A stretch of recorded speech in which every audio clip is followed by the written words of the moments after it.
Yes, dear ladies and gentlemen. So கிட்டத்தட்ட நூற்றுக்கணக்கான photos இங்கே நீங்கள் பார்த்துருக்கீங்க இந்த சின்ன ஆடியோ விஷுவலில். ஸோ ஜஸ்ட் ஒரு 2 மினிட்ஸ்க்கான அந்த வீடியோவில் நீங்கள் பார்த்துருக்கலாம். ஸோ அந்த ஃபோட்டோஸ் பார்க்கும்போதே என்ன மாதிரியான ஒரு வாழ்க்கை மாற்றம் இன்னைக்கு வந்து அவங்க அடைஞ்சிருக்காங்க அப்படிங்கிறத நம்ம புரிஞ்சுக்க முடியும். So very great. ஸோ அதிக நேரம் நான் எடுத்துக்கல, பிகாஸ் அவங்களுடைய இந்த வாழ்க்கை வெற்றி பயணத்தில் அவங்க என்னென்ன சாதிச்சாங்க, எப்படி சாதிச்சாங்க, என்ன மாதிரி விஷயங்கள் அவங்களுக்கு தூண்டுதலாக இருக்குங்கிறதா நம்ம தெரிஞ்சுக்க போகிறோம்.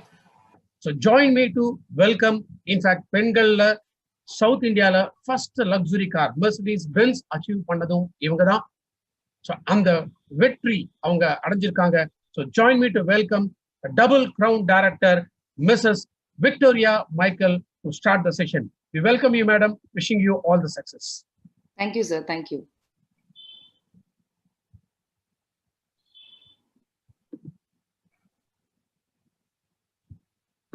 So good morning everyone. எல்லாருக்கும் குட் மார்னிங். இந்த டிஜிட்டல் எம்டிஎம்ல உங்களை எல்லாரையும் சந்திக்கிறதுல எனக்கு ரொம்ப ரொம்ப ஹாப்பி, ரொம்ப ரொம்ப மகிழ்ச்சி. இன்னைக்கு வந்து பாத்தீங்கன்னா என்ன சொல்றது, நான் உங்களுக்கு வந்து ஒரு மோட்டிவேஷன் கொடுக்கறதுக்காக இங்க வரல, அதே மாதிரி ஒரு ட்ரைனிங் கொடுக்கறதுக்காக இங்க நான் வரல. என்னோட ரியல் ஸ்டோரி, என்னோட வாழ்க்கையில என்ன மாதிரியான மாற்றங்களை நான் சந்திச்சேன், இன்னைக்கு நான் எவ்வளவு சக்சஸ்ஃபுல்லா இருக்கேன் அப்படின்னு உங்களோட ஒரு ஃப்ரெண்டா, உங்களோட ஒரு வீட்டுல இருக்கக்கூடிய ஒரு நபரா நான் வந்து பாத்தீங்கன்னா இன்னைக்கு நான் என்னோட ஸ்டோரியை நான் உங்களுக்கு ஷேர் பண்ண போறேன். சோ நான் ஸ்டார்ட் பண்றேன்.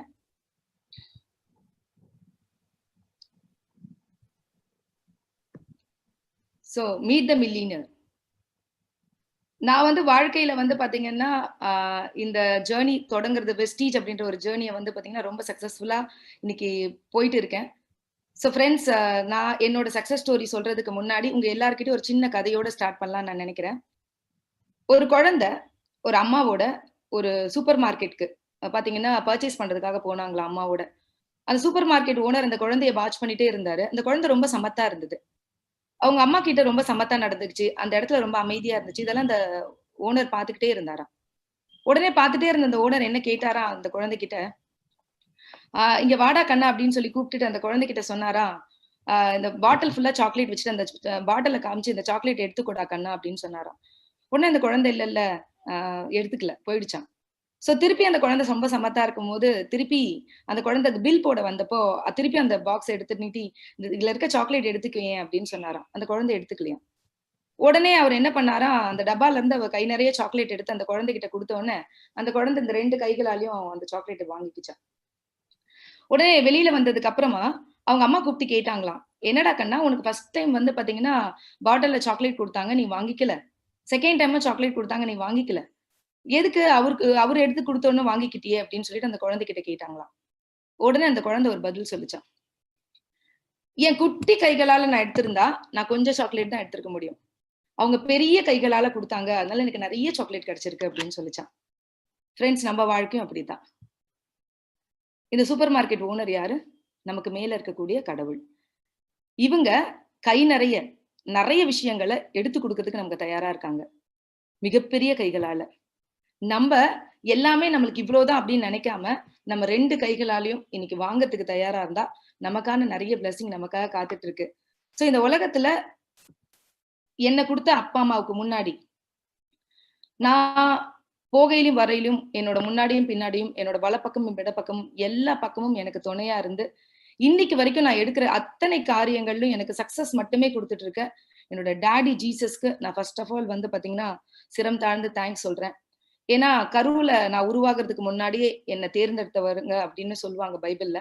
சோ அந்த மாதிரி வந்து என்னோட வாழ்க்கை இன்னைக்கு ரொம்ப சிறப்பா இருக்குன்னா நான் கடவுள் அப்படின்னு சொல்றேன், என்னோட டாடின்னு தான் சொல்லுவேன், நான் டாடின்னு தான் பேசுவேன். சோ ஒவ்வொரு இடத்துலயுமே என்னோட ஸ்டோரி போகும்போது உங்களுக்கு அது புரியும். நிறைய இடங்கள்ல வந்து பாத்தீங்கன்னா என்னை தாங்கியிருக்காங்க. சோ அந்த மாதிரி என்னோட டாடி இவங்க. சோ இன்னைக்கு என்னோட லைஃப் பத்தி உங்ககிட்ட பேச போறேன். இது என்னோட லைஃப் பத்தி நான் பேச போறேன். இது உங்களோட லைஃபோடய நீங்க பொருத்திக்கிட்டீங்கன்னா இந்த எம்டிஎம்ல ஒரு முழுமை இருக்கும்னு நான் நம்புறேன். இவங்கதான் என்னோட அம்மா அப்பா. எங்க அப்பா பேர் வந்து எஸ்ஏராஜ், எங்க அம்மா பேர் பெரியநாயகி. அம்மா அப்பா பத்தி சொல்லணும் அப்படின்னு சொன்னா எனக்கு வந்து அப்பா ரொம்ப பிடிக்கும், நான் ரொம்ப செல்ல பொண்ணு எங்க அப்பாக்கு. அம்மா பத்தி சொல்லணும்னா ஒரு கடுமையான உழைப்பாளி அம்மா. சின்ன வயசுல இருந்து எங்க அம்மாவை நாங்க உழைச்சுதான் பார்த்திருக்கோம். அவங்க வந்து பாத்தீங்கன்னா இந்த உலகத்துல வந்து நான் ரொம்ப ரொம்ப நன்றி சொல்ற ஒரு உன்னதமானவங்க. ஏன் அப்படின்னா, எங்க அம்மா கிட்ட இருந்து நான் எல்லாமே கத்துக்கிட்டேன். அம்மாவோட உழைப்பு. அம்மா எப்பவுமே வந்து பாத்தீங்கன்னா, பிஸியாவே இருப்பாங்க. அம்மா வந்து ஒரு டைலர். நாங்க சின்ன வயசுலேருந்து விவரம் தெரிஞ்சதுல இருந்தே அம்மா வந்து பாத்தீங்கன்னா, எங்களுக்கு தச்சுட்டே தான் இருந்தாங்க. நெறைய இடங்கள்ல வந்து பாத்தீங்கன்னா, அவங்களுக்கு டைமே இருக்காது. அம்மா அழகா ட்ரெஸ் பண்ணி நாங்க பாத்ததே கிடையாது. எங்க அம்மா எங்களுக்காகவே லைஃப்ப நெறைய சாக்ரிஃபைஸ் பண்ணி வாழ்ந்துட்டு இருக்காங்க இன்னைக்கும். அந்த மாதிரி ஒரு உன்னதமான ஒரு லேடி தான் எங்க அம்மா. அப்பா பொறுத்தவரைக்கும் நான் ரொம்ப செல்ல பொண்ணு. சின்ன வயசுலலாம் வந்து பாத்தீங்கன்னா, வீட்ல ஏதாவது அடிச்சுட்டாங்கன்னா, வெளியிலே நிப்பேன் வாசல்லயே. எங்க அப்பா கிட்ட சொல்றதுக்காக. வந்த உடனே கம்ப்ளைண்ட் அப்பா கிட்ட. "என்ன அடிச்சுட்டாங்கப்பா" அப்படின்னு சொல்லிட்டு. அவங்க பொண்ண வந்து எதுவுமே பண்ணக்கூடாது. அந்த மாதிரி ரொம்ப செல்லமா என்ன எங்க அப்பா வந்து வளர்த்தாங்க. நாங்க ரொம்ப மிடில் கிளாஸ் தான். ஆனா சந்தோஷமா வாழ்ந்த மிடில் கிளாஸ்ன்னு சொன்னோம். பட் அப்பாவுக்கு சொந்த ஊர் வந்து பார்த்தீங்கன்னா, திருநெல்வேலி. ஆ அப்பாவுக்கு வந்து வடக்கங்குளம். ஸோ என்னன்னா பொறந்து வளர்ந்ததெல்லாம் நான் வந்து சென்னை தான். ஏன்னா அப்பா வந்து சின்ன வயசுலயே சென்னை வந்துட்டாங்க. என்னோட ரிலேஷன்லாம் பாம்பேல இருந்ததுனால மேபி நான் ஊர் பக்கம் கூட போனதில்ல. பட் ஆனா அந்த கல்ச்சர் அந்த படி தான் அப்பா வந்து ரொம்ப வளர்த்தாங்க. ஒரு மரியாதை அப்படின்றது வந்து நெறைய சொல்லிக் குடுத்து தான் வளர்த்தாங்க. ஸோ அப்பாவ பொறுத்தவரைக்கும் இப்ப அப்பா இல்ல. பட் என்னைக்குமே வந்து பார்த்தீங்கன்னா, அவரோட பிளெஸ்ஸிங் எனக்கு இருக்கு அப்படின்ற நம்பிக்கை மட்டும் எனக்கு என்னமே இருக்கு. ஏன்னா நான் வந்து லைஃப்ல வந்து ரொம்ப சாதாரணமா இருந்தபோது, அப்படிலாம் அப்பா என்னோட இருந்திருக்காங்க. பட் ஆனா நான் ரொம்ப சக்சஸ்ஃபுல்லா இருக்கேன். என்னோட சக்சஸ பார்த்து பூரிக்க எங்க அப்பா இல்லன்றது வந்து, ஒரு பெண்ணா எனக்கு வலிக்கும் எப்பவுமே. ஏன்னா, அப்பான்றது எல்லா பொண்ணுக்கும் ரொம்ப பிடிக்கும்ல. சோ, அதனால எங்க அப்பாக்கு வந்து இந்த வெற்றிய நான் எப்பவுமே சமர்ப்பிப்பேன். என்னோட சின்ன வயசு ஃபோட்டோ. நான் குழந்தையில ரொம்ப அழகா இருப்பேன்னு எல்லாரும் சொல்லுவாங்க. ரொம்ப கொழுக்கு முழுக்கு அப்படின்னு சொல்லிட்டு. சோ, அந்த மாதிரி ரொம்ப அழகா, குட்டியா, ரொம்ப அழகா இருந்த ஒரு பொண்ணு. என்னோட சின்ன வயசு லைஃப் அப்படின்றதெல்லாம் பார்த்தீங்கன்னா, நாங்க மிடில் கிளாஸ் தான். ஆனா, அப்பாக்கு ரொம்ப செல்ல பொண்ணுன்றதுனால எந்த குறையுமே எனக்கு வைக்கல. பட் ரொம்ப வசதிகள் அப்படின்றதெல்லாம் கிடையாது. ஆ எல்லாமே வந்து நெறைய இடங்களுக்கு நான் வந்து நீங்க நம்ப மாட்டீங்க. சின்ன வயசுலலாம் வந்து அம்மா வந்து ஒரு ஸ்டேஜ்லலாம் ஒரு நான் 3 ட்ரெஸ், 4 ட்ரெஸ் இருக்கும். அததான் மாத்தி மாத்தி போடுவோம். ஸோ அந்த மாதிரி வந்து ஒரு நார்மலான ஒரு மிடில் கிளாஸ்ல நார்மலா வளர்ந்த ஒரு பொண்ணு தான் நானு. இது வந்து ஃபர்ஸ்ட் ஹோலி கம்யூனியன்னு சொல்லுவாங்க. எங்களுதுல வந்து ரொம்ப ஒரு சிறப்பான ஒரு விஷயம் இது. ஃபர்ஸ்ட் வந்து பாத்தீங்கன்னா, அந்த நன்மை வாங்குவோம் அப்படின்னு சொல்லுவாங்க சர்ச்ல. அத வந்து கொஞ்சம் நல்ல விழாவாவே கொண்டாடுவோம். பட் எங்க வீட்ல வந்து அந்த அளவுக்கு விழா கொண்டாடுற அளவுக்கு வசதி இல்ல. ஸோ பாத்தீங்கன்னா, ஒரு ஒரு ஃபோட்டோ மட்டும் மெமரபிளா எடுத்துக்கிட்டோம். அந்த ஃபோட்டோ தான் இது. ஸோ இது வந்து என் கூட இருக்கிறது வந்து என்னோட பிரதர் ஆரோக்கியராஜ். எனக்கு கிடைச்ச வந்து ஒரு பெரிய பொக்கிஷம் என்னோட அண்ணாவும் தான். ஏன் அப்படின்னு சொன்னா, இன்னைக்கு வரைக்கும் அன்பு அப்படின்ற வார்த்தைக்கு வந்து உதாரணம் அப்படின்னா என்னோட அண்ணன் தான். ஏன்னா, நெறைய இடங்கள்ல எங்க அண்ணன சொல்லணும் அப்டின்னா, நான் சொல்லணும். நான் இந்த இது செஷன் போகும்போது சொல்றேன். இது வந்து என்னோட சைல்ட்ஹுட். நான் சின்ன பருவத்துல. இது வந்து எங்க வீடுங்க. அந்த பீச் இப்போ ஓரம் இருக்கு இல்லையா? அந்த பீச் பக்கத்துல தான் எங்களோட வீடு. நாங்க முன்னாடி நெறைய இருந்தது. பட் நான் ஒரு வளர்ற டைம்லலாம் வந்து பார்த்தீங்கன்னா, பீச் வந்து எங்க வீட்ட ஒட்டி வந்துச்சு. ஸோ அந்த மாதிரி தான் நான் வளர்ந்தேன். பட் இந்த வண்டி கூட வந்து பார்த்தீங்கன்னா, என்னோட மாமாவோடது. ஸோ எங்க வீட்ல வந்து பார்த்தீங்கன்னா, பெருசா வந்து நீங்க நம்ப மாட்டீங்க. சென்னையில இருக்க மெரினா பீச் கூட எங்க அப்பா கூட்டு போனது கிடையாது. பெருசா ஹோட்டல் போடுறதோ, இல்ல அந்த மாதிரி கிடையாது. பெரிய மோட்டிவேஷன், மிகப்பெரிய ஒரு இதோட நீ இப்படிதான் வளரணும், இப்படிதான் வாழணும் அப்படின்னு சொன்ன குடும்பம் கிடையாது. ரொம்ப இருக்கிறது போதும், இருக்கிறதுல குடும்பம் நடத்தலாம், சாதாரணமா வாழ்க்கை வாழலாம் அப்படின்ற மாதிரி ஒரு நார்மலான வாழ்க்கை வாழ்ந்துட்டு இருந்த ஒரு சாதாரண பெண்மணி தான், சாதாரண குடும்பம் தான். என்னோட ஸ்கூல் லைஃப். நான் படிச்சது வந்து பாத்தீங்கன்னா, இங்க திருவொற்றூர்ன்னு சொல்லுவாங்க. செயின்ட் பால்ஸ் அப்படின்ற ஒரு ஸ்கூல்ல தான் படிச்சேன். ஆ நான் வந்து பாத்தீங்கன்னா, நான் வந்து 10த் வரைக்கும் தமிழ் மீடியம். ஸோ 10த்துக்கு அப்புறம் வந்து ரொம்ப கஷ்டப்பட்டு, ரொம்ப கனவுகளோட பாத்தீங்கன்னா, இங்கிலீஷ் மீடியத்துக்கு அடி எடுத்து வச்சேன். எங்க அம்மாகிட்ட சொல்லுவேன், "எனக்கு நெறைய கனவுகள் இருக்குமா" அப்படின்னு சொல்லிட்டு. ஸோ எங்க ஹெட் மாஸ்டர் உடனே குடுத்துட்டாரு. பட் அப்பன்னா அது அதாவது ஸ்கூல் அப்படின்னும்போது இங்கிலீஷ் மீடியம்னா கூட பெருசா அந்த அட்மாஸ்பியர் உள்ள ஒரு ஸ்கூல் கிடையாது. ஸோ இருந்தாலும் தமிழ்ல தான் பேசிப்போம். அப்படிதான் இருக்கும். பட் படிக்கிறது கொஞ்சம் கஷ்டமா தான் இருந்தது. ஆனாலும் லைஃப்ல ஒரு வெறிய ஏதோ ஒண்ணு பண்ணணும் அப்படின்ற லைஃப்ல இருந்துச்சு எனக்கு. ஆனா என்ன ஒரே ஒரு விஷயம்னா, நான் பிளஸ் 2 படிக்கும்போது என்னன்னா, நான் நல்லா பாடுவேன். ஐ அம் ஒரு நல்ல சிங்கர் நானு. ஆ ஸ்கூல்ல எந்த இன்டர் ஸ்கூல் காம்படிஷன் நடந்தாலும் நான் தான் நம்பர் 1 வருவேன். எனக்கு கர்நாடிக் மியூசிக் கூட நான் பேசிக்கா கத்துக்கல. என்னோட ஸ்கூல்ல பிரேயர் சாங் நான் தான் பாடுவேன். ஸ்கூல்ல எந்த ஃபங்ஷன் நடந்தாலும் நான் தான் சிங்கிங். என்னோட டீச்சர்ஸ் எல்லாருமே எனக்கு சொல்லுவாங்க. என்ன சொல்லுவாங்க அப்டின்னா, "நீ ஒரு பெரிய சிங்கரா வருவ. உனக்கு ரொம்ப திறமை இருக்கு. இவ்ளோ நல்லா பாடுற. கண்டிப்பா உனக்கு ஒரு பெரிய எதிர்காலம் இருக்கு" அப்டின்னு, அந்த சிங்கிங்லயே என்னோட திறமைய வளர்த்துக்கணும் அப்டின்ற மாரி மைண்ட் செட்டப்லயே நான் வளர்ந்தேன். ஸோ இவங்க வந்து பார்த்தீங்கன்னா, என்னோட chemistry master mister Claudius sir அப்படின்னு சொல்லிட்டு, இவங்க கிட்ட இருந்து நான் லைஃப்ல நெறைய கத்துக்கிட்டேன் அப்படின்னு சொல்லுவேன். ஏன் அப்படின்னு சொன்னா, இவங்க வந்து எங்களுக்கு வந்து ஒரு ஆசிரியர் மட்டும் இல்ல, ஒரு நல்ல ஃப்ரெண்டாவும் இருந்தாங்க. கெமிஸ்ட்ரி வந்து ஆக்சுவலி எல்லாருக்கும் ரொம்ப கஷ்டமான சப்ஜெக்ட். ஆனா எங்களுக்கு ரொம்ப நல்லா படிப்போம். ஏன்னா, இந்த மாஸ்டருக்காக. ஏன்னா இவர் என்ன பண்ணுவாருன்னா, நல்ல ஃப்ரெண்ட்லியா இருக்கிறதுனால இந்த மாஸ்டர் சப்ஜெக்ட்ல வந்து ஜெயிச்சிடணும், நல்ல மார்க் எடுத்துடணும் அப்படின்னு சொல்லிட்டு நாங்க எல்லாருமே கெமிஸ்ட்ரியில வந்து பிளஸ் 2ல வந்து பாத்தீங்கன்னா நல்ல மார்க் எடுத்திருப்போம். சோ அந்த மாதிரி ஒரு நல்ல ஆசிரியர் இவர்கிட்ட இருந்து நான் நல்லா கத்துக்கிட்ட பாடங்கள் நெறைய இருக்கு. சோ இன்னும் நெறைய ஆசிரியர்கள் எனக்கு வந்து பாத்தீங்கன்னா சிங்கிங்காக என்னோட மோட்டிவேஷன், என்னோட ட்ரீம்ஸ் இத வந்து எனக்கு குடுத்துட்டு இருந்தாங்க. இது நான் ஒரு சயன்ஸ் ப்ராஜெக்ட் பண்ணப்போ எடுத்தது. நானே கையில பண்ண ப்ராஜெக்ட் இது. சோ அந்த மாதிரி நெறைய கனவுகள் இருந்துச்சு. பிளஸ் 2 முடிச்சோன நம்ம பாத்தீங்கன்னா, நல்லா படிப்போம், நல்ல ஒரு காலேஜ் போவோம். சோ பெருசா நம்ம வந்து பாத்தீங்கன்னா, லைஃப வந்து பெருசா பண்ண போறோம். அப்படின்ற மாரி நெறைய கனவுகளோட தான் நான் பிளஸ் 2 வந்து கஷ்டப்பட்டு படிச்சேன். பட் அந்த எக்ஸாம் டைம் வரும்போதே வீட்ல பெண் பார்க்கும் படலம் அப்படின்னு சொல்லணும். ஆ இது ஏன் அப்டின்னா, அப்பாக்கு வந்து உடம்பு சரியில்லாம இருந்தாங்க. அப்பாக்கு வந்து கொஞ்சம் ஃபிட்ஸ் மாரி வரும். சோ அதனால அம்மாக்கு என்னன்னா, சீக்கிரமா மேரேஜ் பண்ணணும் அப்டின்ற மாரி ஒரு தாட்குள்ள போயிட்டாங்க. நான் வீட்ல வந்து நான் காலேஜ்க்கெல்லாம் போய் அட்மிஷன் போட்டிருந்தேன். நெறைய பண்ணியிருந்தேன். பட் ஆனா வீட்ல வந்து அப்ப எக்ஸாம் எழுதுற டைம்லயே எக்ஸாம் கூட என்னால வந்து அந்த ஒரு மோட்டிவேஷனோட எழுத முடியல. ஏன்னா கண்டிப்பா வீட்ல மேரேஜ் பண்ண போறாங்க அப்டின்ற ஒரு ஃபீல் வந்துருச்சு. சோ என்னன்னா, சரி வேற வழி இல்ல. சரி அப்பா வந்து அ உடம்பு சரியில்லாம இருக்காங்க. அம்மா என்ன சொல்றாங்கன்னா, எங்க எனக்கு என்ன திருமணம் பண்ண போறவர் வந்து என்னோட வீட்ல வந்து பொண்ணு கேட்டாரு. இந்த பொண்ணு வந்து எனக்கு கல்யாணம் பண்ணி குடுங்க அப்படின்னு கேட்டாரு. சோ வந்து பாத்தீங்கன்னா, அம்மா வந்து எல்லாம் விசாரிச்சு நல்ல பையன் கிடைச்சிருக்காம்மா. சோ அதனால மேரேஜ் பண்ணிக்கோன்னு என்ன நெறைய கன்வின்ஸ் பண்ணாங்க. பட் எனக்கு வந்து பாத்தீங்கன்னா, அந்த அந்த அந்த டேஸ் எல்லாம் வந்து பாத்தீங்கன்னா மறக்கவே முடியாது. ரொம்ப கனவுகள் நெறைய இருந்தது. எல்லாமே அப்படியே நம்மள தாண்டி சிதைஞ்சு போற மாரி ஒரு ஃபீல் இருந்துச்சு. ஏன்னா, என்னோட டீச்சர்ஸ் யாருக்குமே நான் மேரேஜ் பண்ணிக்க போறேன்னு கூட தெரியாது. ஏன்னா தெரிஞ்சா ரொம்ப வருத்தப்படுவாங்க. ஏன்னா பிகாஸ் அவங்களுக்கு என் மேல நெறைய கனவுகள் இருந்தது.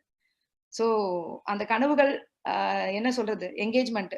கரெக்ட்டா மார்ச்ல எக்ஸாம் எழுதுனேன். மே மாசம் எனக்கு என்கேஜ்மென்ட். இந்த என்கேஜ்மென்ட் எடுத்த உடனே அடுத்த நாள் எடுத்த ஃபோட்டோ. வெளி உலகம் பெருசா தெரியாது. அப்பாவும் வெளி உலகம் எதுவுமே காமிச்சது கிடையாது. நெறைய வந்து பாத்தீங்கன்னா, என்ன சொல்றது? ரிலேஷன்ஸ் அப்படின்றது இன்னைக்கு யாருமே கிடையாது. எனக்கு வந்து பாத்தீங்கன்னா, அந்த சின்ன வயசுலலாம் வந்து ஸ்கூல் படிக்கிற காலங்கள்ல நெறைய பேர் வந்து, இந்த வருஷத்துக்கு ஒரு தடவ எங்கேயாவது வெளியில போணும் அப்படின்னு நெனைப்பாங்கல்ல. சோ அந்த மாதிரி கூட எந்த ரிலேஷன்ஸ் வீட்டுக்கும் நாங்க போனதே கிடையாது. எல்லாமே வீட்டுக்குள்ள தான். அந்த வீடு மட்டும் தான் என்னோட பெரிய உலகம். அந்த உலகத்துல இருந்தே உடனே பிளஸ் 2 முடிச்ச உடனே ஸ்கூல் தெரியும். அந்த ஸ்கூல்ல இருந்து தாண்டி இன்னும் ஸ்கூல்ல ஒரு 2, 3 ட்ரிப் போயிருப்பேன். ஏன்னா அப்பா கிட்ட ரொம்ப தொல்ல பண்ணி போனது வந்து கொடைக்கானல் ஒரு ட்ரிப், ஊட்டி ஒரு ட்ரிப். இந்த மாதிரி வந்து ஸ்கூல் ட்ரிப்புக்காக போயிருக்கோமே தவிர, ஃபேமிலில இருந்து எந்த ட்ரிப்புக்கும் நாங்க போனது கூட கிடையாது. சோ அந்த மாதிரி ஒரு சாதாரணமாக ஆர்டினரியா வளர்க்கப்பட்ட ஒரு குடும்பம். மே மாசம் என்கேஜ்மென்ட் முடிச்சதுக்கு அப்புறம் செப்டம்பர் மாதம் 9ஆம் தேதி திருமணம். இவங்க என்னோட கணவர் மிஸ்டர் ஜோசப் மைக்கேல்.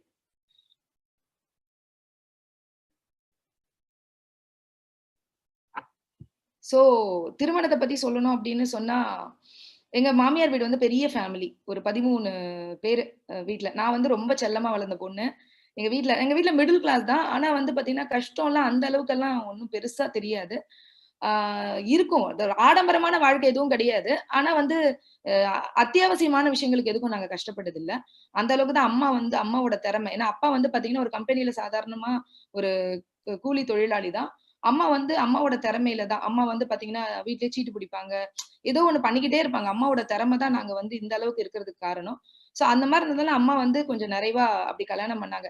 கல்யாணத்து அன்னைக்கு கூட நீங்க பாத்தீங்கன்னா, காலையில கம்ப்யூட்டர் கிளாஸ் போயிட்டு வந்திருப்பேன் நானு. அந்த மாதிரி வந்து பாத்தீங்கன்னா, கல்யாணம்னா ஒரு பெரிய ஒரு எக்ஸைட்மென்ட்டோ அந்த மாதிரி எதுவுமே இல்ல. நான் வந்து என் கல்யாணத்துக்கு ஐப்ரோ கூட பண்ணியிருக்க மாட்டேன் ஆக்சுவலி. வந்து பாத்தீங்கன்னா, ஒரு பெரிய எக்ஸைட்மென்ட் இல்ல. இந்த கல்யாணத்துக்காக இந்த அலங்காரம் பண்ணணுன்றதுக்காக அந்த சின்ன ஹேர் ஸ்டைல் அதெல்லாம் பண்ணி எனக்கு பண்ணியிருந்தாங்க. எதுவுமே பெருசா தெரியாம திருமணம். அந்த திருமணம் முடிஞ்சு பாத்தீங்கன்னா, என்னோட உலகம் எல்லாமே இப்படிதான் ஆயிடுச்சு. 19 வயசுல ஒரு குழந்தைக்கு அம்மா. அகைன் வந்து பாத்தீங்கன்னா, 22 வயசுல இன்னொரு குழந்தைக்கு அம்மா. அப்படியே லைஃப் என்ன இருக்கும்னா, டிவி, நான் சிங்கிங் இதுல நெறைய இருப்பேன். நான் பாட்டு பாடிட்டே இருப்பேன். எனக்கு கிடைச்ச மதர் இன் லா ரொம்ப தங்கமானவங்க. வீட்ல வந்து சத்தமா பாடுனா கூட எதுவும் கேட்க மாட்டாங்கன்னு வச்சுக்கோங்களேன். சோ அந்த மாதிரி என்னோட உலகம் எல்லாம் எப்படி இருந்துச்சுன்னா, டிவி, சீரியல், அதுக்கப்புறமா பசங்க, வீட்ல இன்னைக்கு என்ன சமைக்கலாம்? ஹஸ்பண்டுக்கு என்ன குடுக்கலாம்? அது இல்லாம வந்து பார்த்தீங்கன்னா, அம்மா கூட இருந்ததுனால, அந்த சின்ன சின்னதா கொஞ்சம் பிசினஸ் ஏதாவது பண்ணணுன்றதால வீட்ல சின்ன சின்னதா சாரி பிசினஸ். அதுக்கப்புறம் என்ன நான் அலங்காரம் பண்ணிக்கிறதுக்காக நான் வந்து பார்த்தீங்கன்னா, நெறைய வந்து என்னோட சாரிய நான் வொர்க் பண்ணிக்கிறது. அந்த மாதிரியான ஒரு சின்ன உலகத்துக்குள்ளேயே என்னோட உண்மையா வாழ்க்கை போயிடுச்சு அப்படின்னு சொல்லணும். அந்த உலகத்துக்குள்ளேயே இந்த டிவி, பசங்க அப்படின்ற மாரி ஒரு உலகம் இருக்கும். ஆனா என்னோட கணவர திருமணம் பண்ணதுக்கு அப்புறம் நான் ரொம்ப விஷயம் என்னன்னா, ஃபர்ஸ்ட்டு ஹோட்டல் அவரோட போனது, ஃபர்ஸ்ட்டு பீச் அவர் கூட்டு போனது. எவ்ரி 1 இயர் வந்து பார்த்தீங்கன்னா, கண்டிப்பா 2 ட்ரிப் கூட்டு போயிடுவாரு. ஏதோ ஊட்டியோ, கொடைக்கானலோ, இல்ல ஏதோ ஒரு மூணாறோ, ஏதோ ஒரு இடத்துக்கு வந்து நாங்க வந்து ட்ரிப் போயிடுவோம். சோ என்னன்னா, வீட்ல வந்து பார்த்தீங்கன்னா, அந்த அட்மாஸ்பியரே இல்லாம வளர்ந்து, என்ன வந்து ரொம்ப நேசிச்ச ஒரு அற்புதமான மனிதர் என்னோட கணவர். என்ன விஷயம்னா, வீட்ல வந்து பெரிய ஃபேமிலி. அந்த பெரிய ஃபேமிலில வந்து பாத்தீங்கன்னா, என்ன உண்மையிலே எல்லாருமே ரொம்ப நல்லா பாத்துக்கிட்டாங்க. எனக்கு எந்த வேலையுமே செய்ய தெரியாதுங்க. பாத்தீங்கன்னா, வீட்ல வந்து துணி துவைக்க தெரியாது. பாத்திரம் இது பண்ண தெரியாது. எனக்கு கல்யாணம் பண்ணும்போதே சொல்லிட்டாங்க அம்மா. பட் என் ஹஸ்பண்ட் வந்து அவளுக்கு ஒண்ணுமே தெரிய வேண்டாம். அவள கல்யாணம் பண்ணி குடுத்தா போதும் அப்டின்னு தான் கல்யாணம் பண்ணி கூட்டு வந்தாங்க.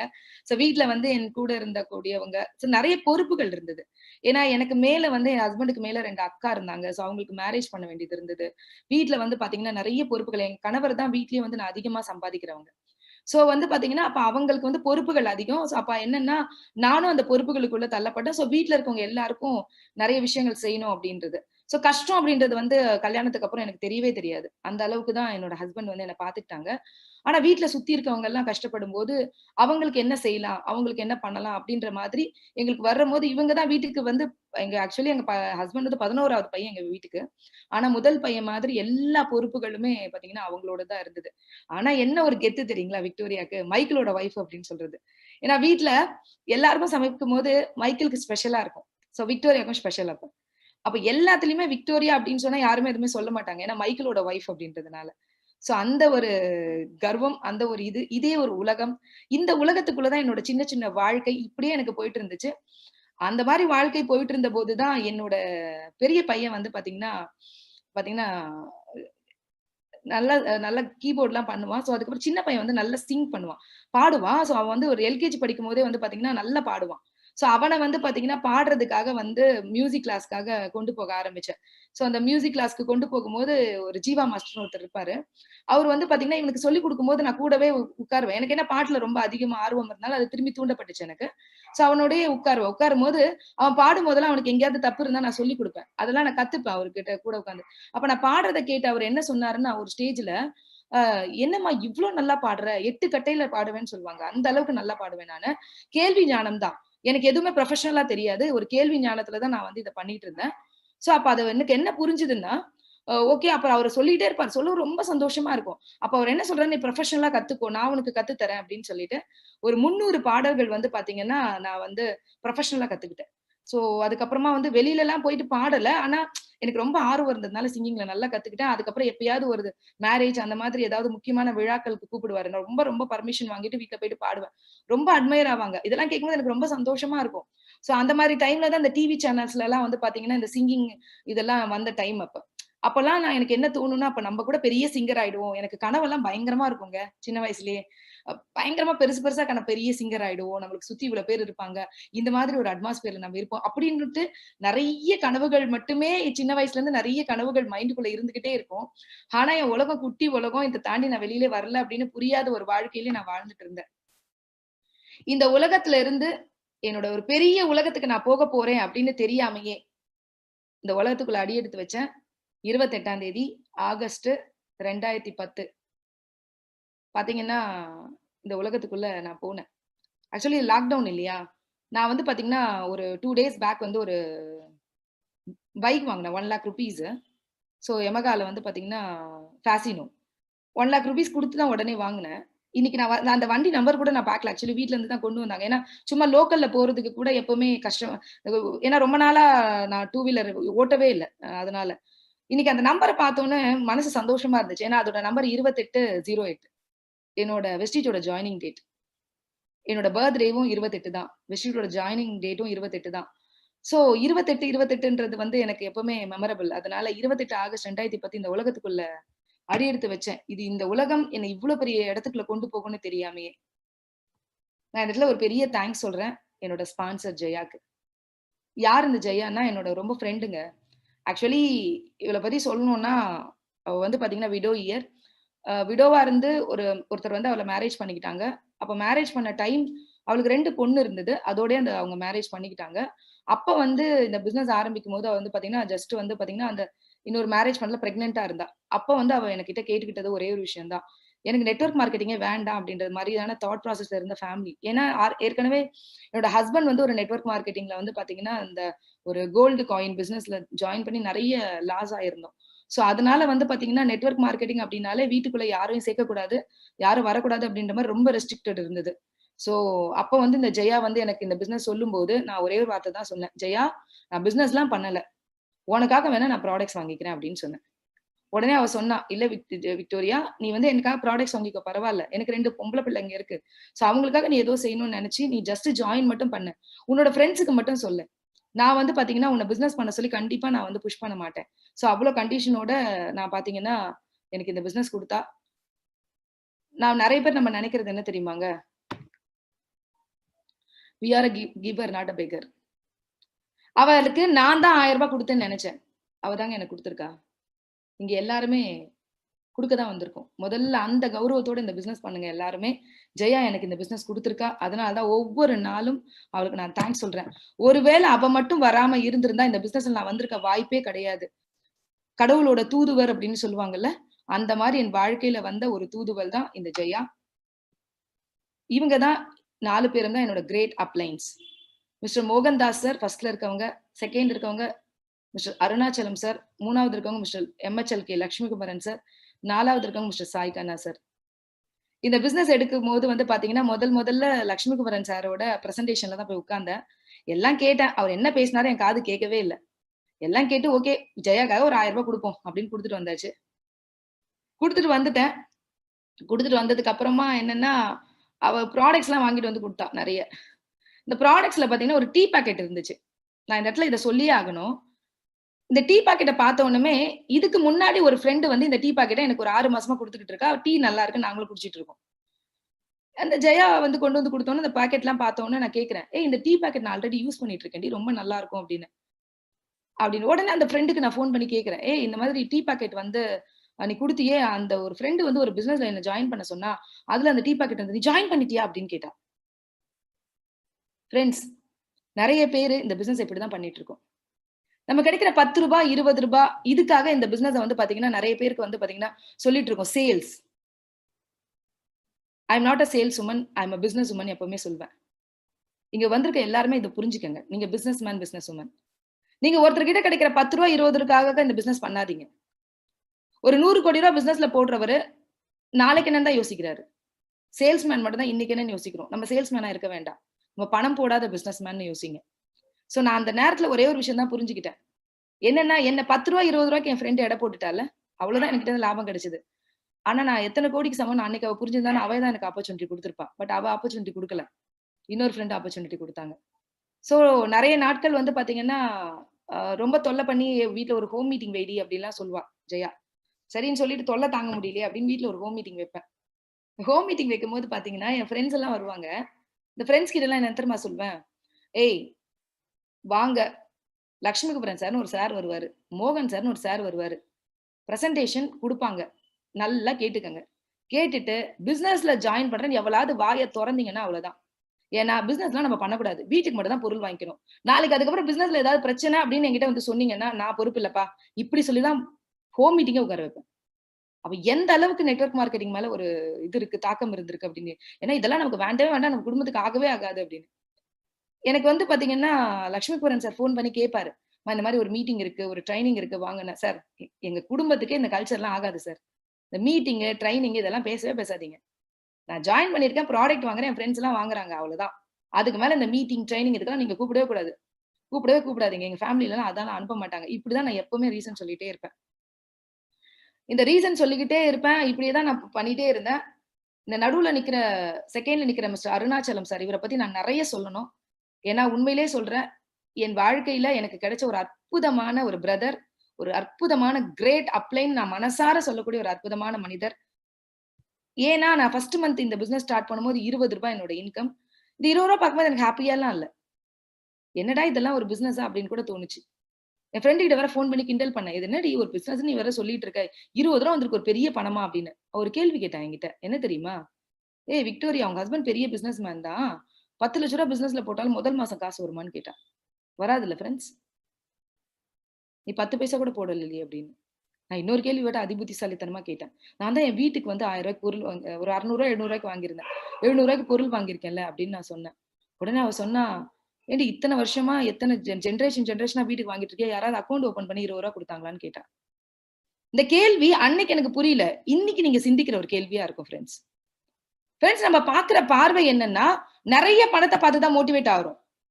உலகத்தின் மிகப்பெரிய லாபம் சில்லறை லாபம்ன்றத மறந்துட்டு நீங்க போய் ஒரு பெரிய ரிலையன்ஸ் ஓனர் கிட்டயோ ஒரு பெரிய ஓனர் கிட்டயோ போயிட்டு அவங்க குடோன்ல இருந்து ஒரு சோப் போனா உங்களுக்கு எவ்வளவு கிடைக்கும்னு கேட்டு பாருங்களேன்.